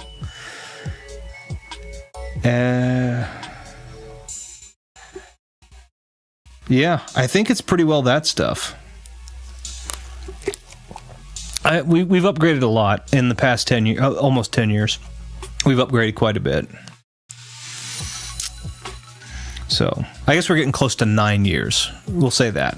We started recording pretty early on in 2016, so 2026 would be 10 years. So we're about to be at 2025. So we'll say 9 years. Past 9 years, quite a bit.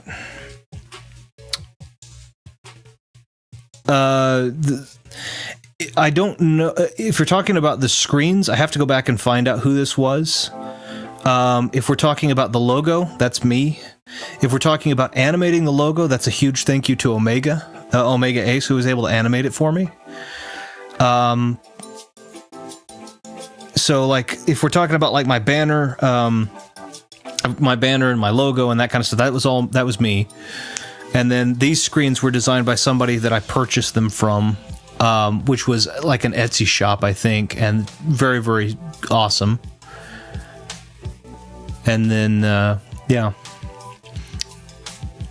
And then, of course, I'm learning to do little pixel art things here and there myself to try and make my own stuff if I can. But I don't think I'm nearly talented enough to do what this person did, clearly.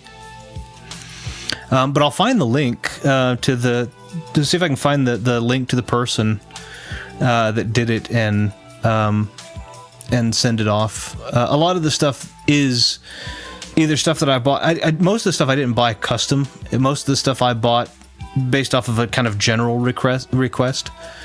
Some of the stuff I actually bought from, like old stuff I bought from like StreamSpell. And then I just add my own little touch to make it a little bit more mine, you know, to make it look a little bit more like me. I like StreamSpell. They do all right.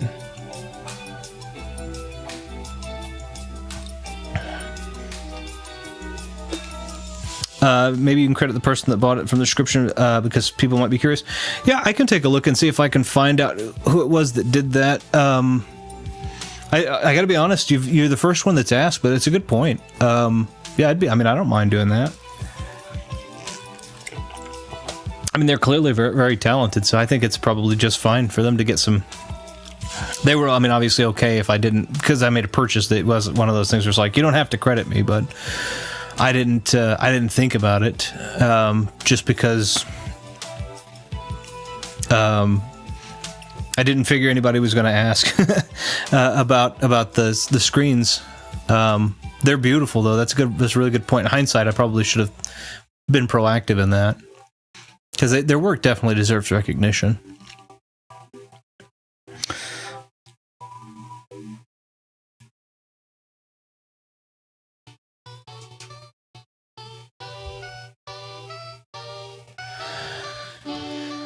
Oh, yeah.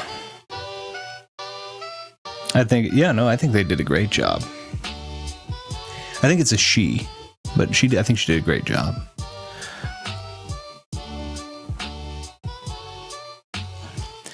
So yeah, I enjoy all of this stuff. Yeah, like I said, the logo, I'm happy that I was able to do the logo. I thought it was pretty decent. My daughter named the character, his name's Squitchy. The logo's gone through a couple of different iterations. I had an iteration that came out in, the original one was just a regular old green Squitchy, and then the 2020 version had another Squitchy, and then this version came out I made it in 2022, I think. And it's just a representative of because my wife plays on the channel with me sometimes. We've done several games co-op, and we have these random ones. I like the color of the logo. It was the glitchy colors, and then it was a color that my wife liked a lot and a color that my daughter liked a lot. And then if you look at it, there are three of them. It's one for me, one for my wife, and then there's a little tiny one in the middle, which she's not so tiny anymore, but is a little bit of both, and that's our daughter. Yeah, that's exactly, you got it. That's the representation there. That's why the three little Squitchies. There's a little tiny one in between. You can't quite see it because of the thanks for watching, but she's in there and she's the both of the two colors melded together. It was very, very sweet. But yeah, my daughter named it when she was little tiny. She was tiny when we started. Again, this is almost a decade ago, 9 years ago, I guess. And she was just like, that's a squitchy. I was like, okay, that's what we're gonna call it. So that's squitchy, and then this version of it is called glitchy squitchy. So, yeah, it's fun. It's just fun. It's little things that I enjoy. But yeah, I've done a lot of upgrading. I've purchased a lot of squitchy. Yeah, that looks like that's correct. Yeah. I've bought, like, I used the Harris Heller stuff, Stream Beats, because it came convenient during the pandemic, but I actually also have purchased a lot of soundtrack rights for different music from different people. So I like the lo-fi one better. I haven't, maybe it's not laziness, but maybe it's just time. I do too. The Harris Heller stuff is really nice, and it was really convenient, and lo-fi is a lot of my favorite. But I've purchased a few, I want to say it's a few thousand, just under 3,000 songs that I've purchased the rights to be able to use without having any sort of copyright strike. And but it's just a mashup genre of tons of different things. So I was like, I don't know, I don't want it to be like super soothing and then operatic and then piano and then all of a sudden it's jarring, metal. So I've just kind of stuck with the Harris Heller stuff for now. And I like that. That's pretty much what I do. I mean, everything I do is pretty well. Like the PC stuff is obviously all through the PC. Video game consoles are mostly, I'll be completely transparent, mostly original hardware. I do have a couple of Wii U's consoles that they use the word jailbroken. That's not true, but that I have modified, software modified, so nothing that can't be reset. That, they already had the ability to play Super Nintendo and Nintendo. Basically. And I've done it so that they can play the native Super Nintendo emulator and such that that Nintendo already built into the thing will recognize external ROMs. And I do that not to try and circumvent anybody's rules, but I have some really rare games. I have Earthbound on cartridge. I have Chrono Trigger on cartridge. I have The Adventures of Batman and Robin on cartridge. These are games that are really expensive now. Earthbound isn't even that rare of a game, and it's like $300 to get a copy of it, right? I can't remember. There's another Hagane is like $1,000 now, and so I don't want to break those cartridges. So I do have a way to play them digitally that'll scale it up to 1080p 4:3 aspect ratio, and I don't run the risk of breaking my cartridge. I have my cartridge. I can show my cartridge, but. Yeah, and that's a good way to do it too. I have a SNES Classic as well that I can use, but I have the SNES Classic controller I can plug into the Wii Wand, and I get this nice wireless, and it works out pretty well. It does the same thing with NES. I have a bunch of rare NES games that are kind of expensive. Dragon Warrior 4, I think, is in there, and just, so and these games are hundreds of dollars, is $70 to $250 a piece. And so I have the ability to play those, and I have the NES Classic as well, but I have NES Classic controller, plug it into a Wii Wand, and then it goes into the Wii U, which is modified, and then I just, hey, here's my cartridge. If you want a picture, here's my original NES. I just didn't want to run the risk of, ruining these cartridges that are 40 years old. And so because I didn't want to run the risk of that, I made a modification to an old console that isn't even supported anymore to play it and upscale it, and I still am using the original controllers, so it feels genuine. Would you ever want to play Cuphead again? I love Cuphead, yeah, absolutely. My wife and I played that together on the channel, and yeah, I would love to. I actually really like that game.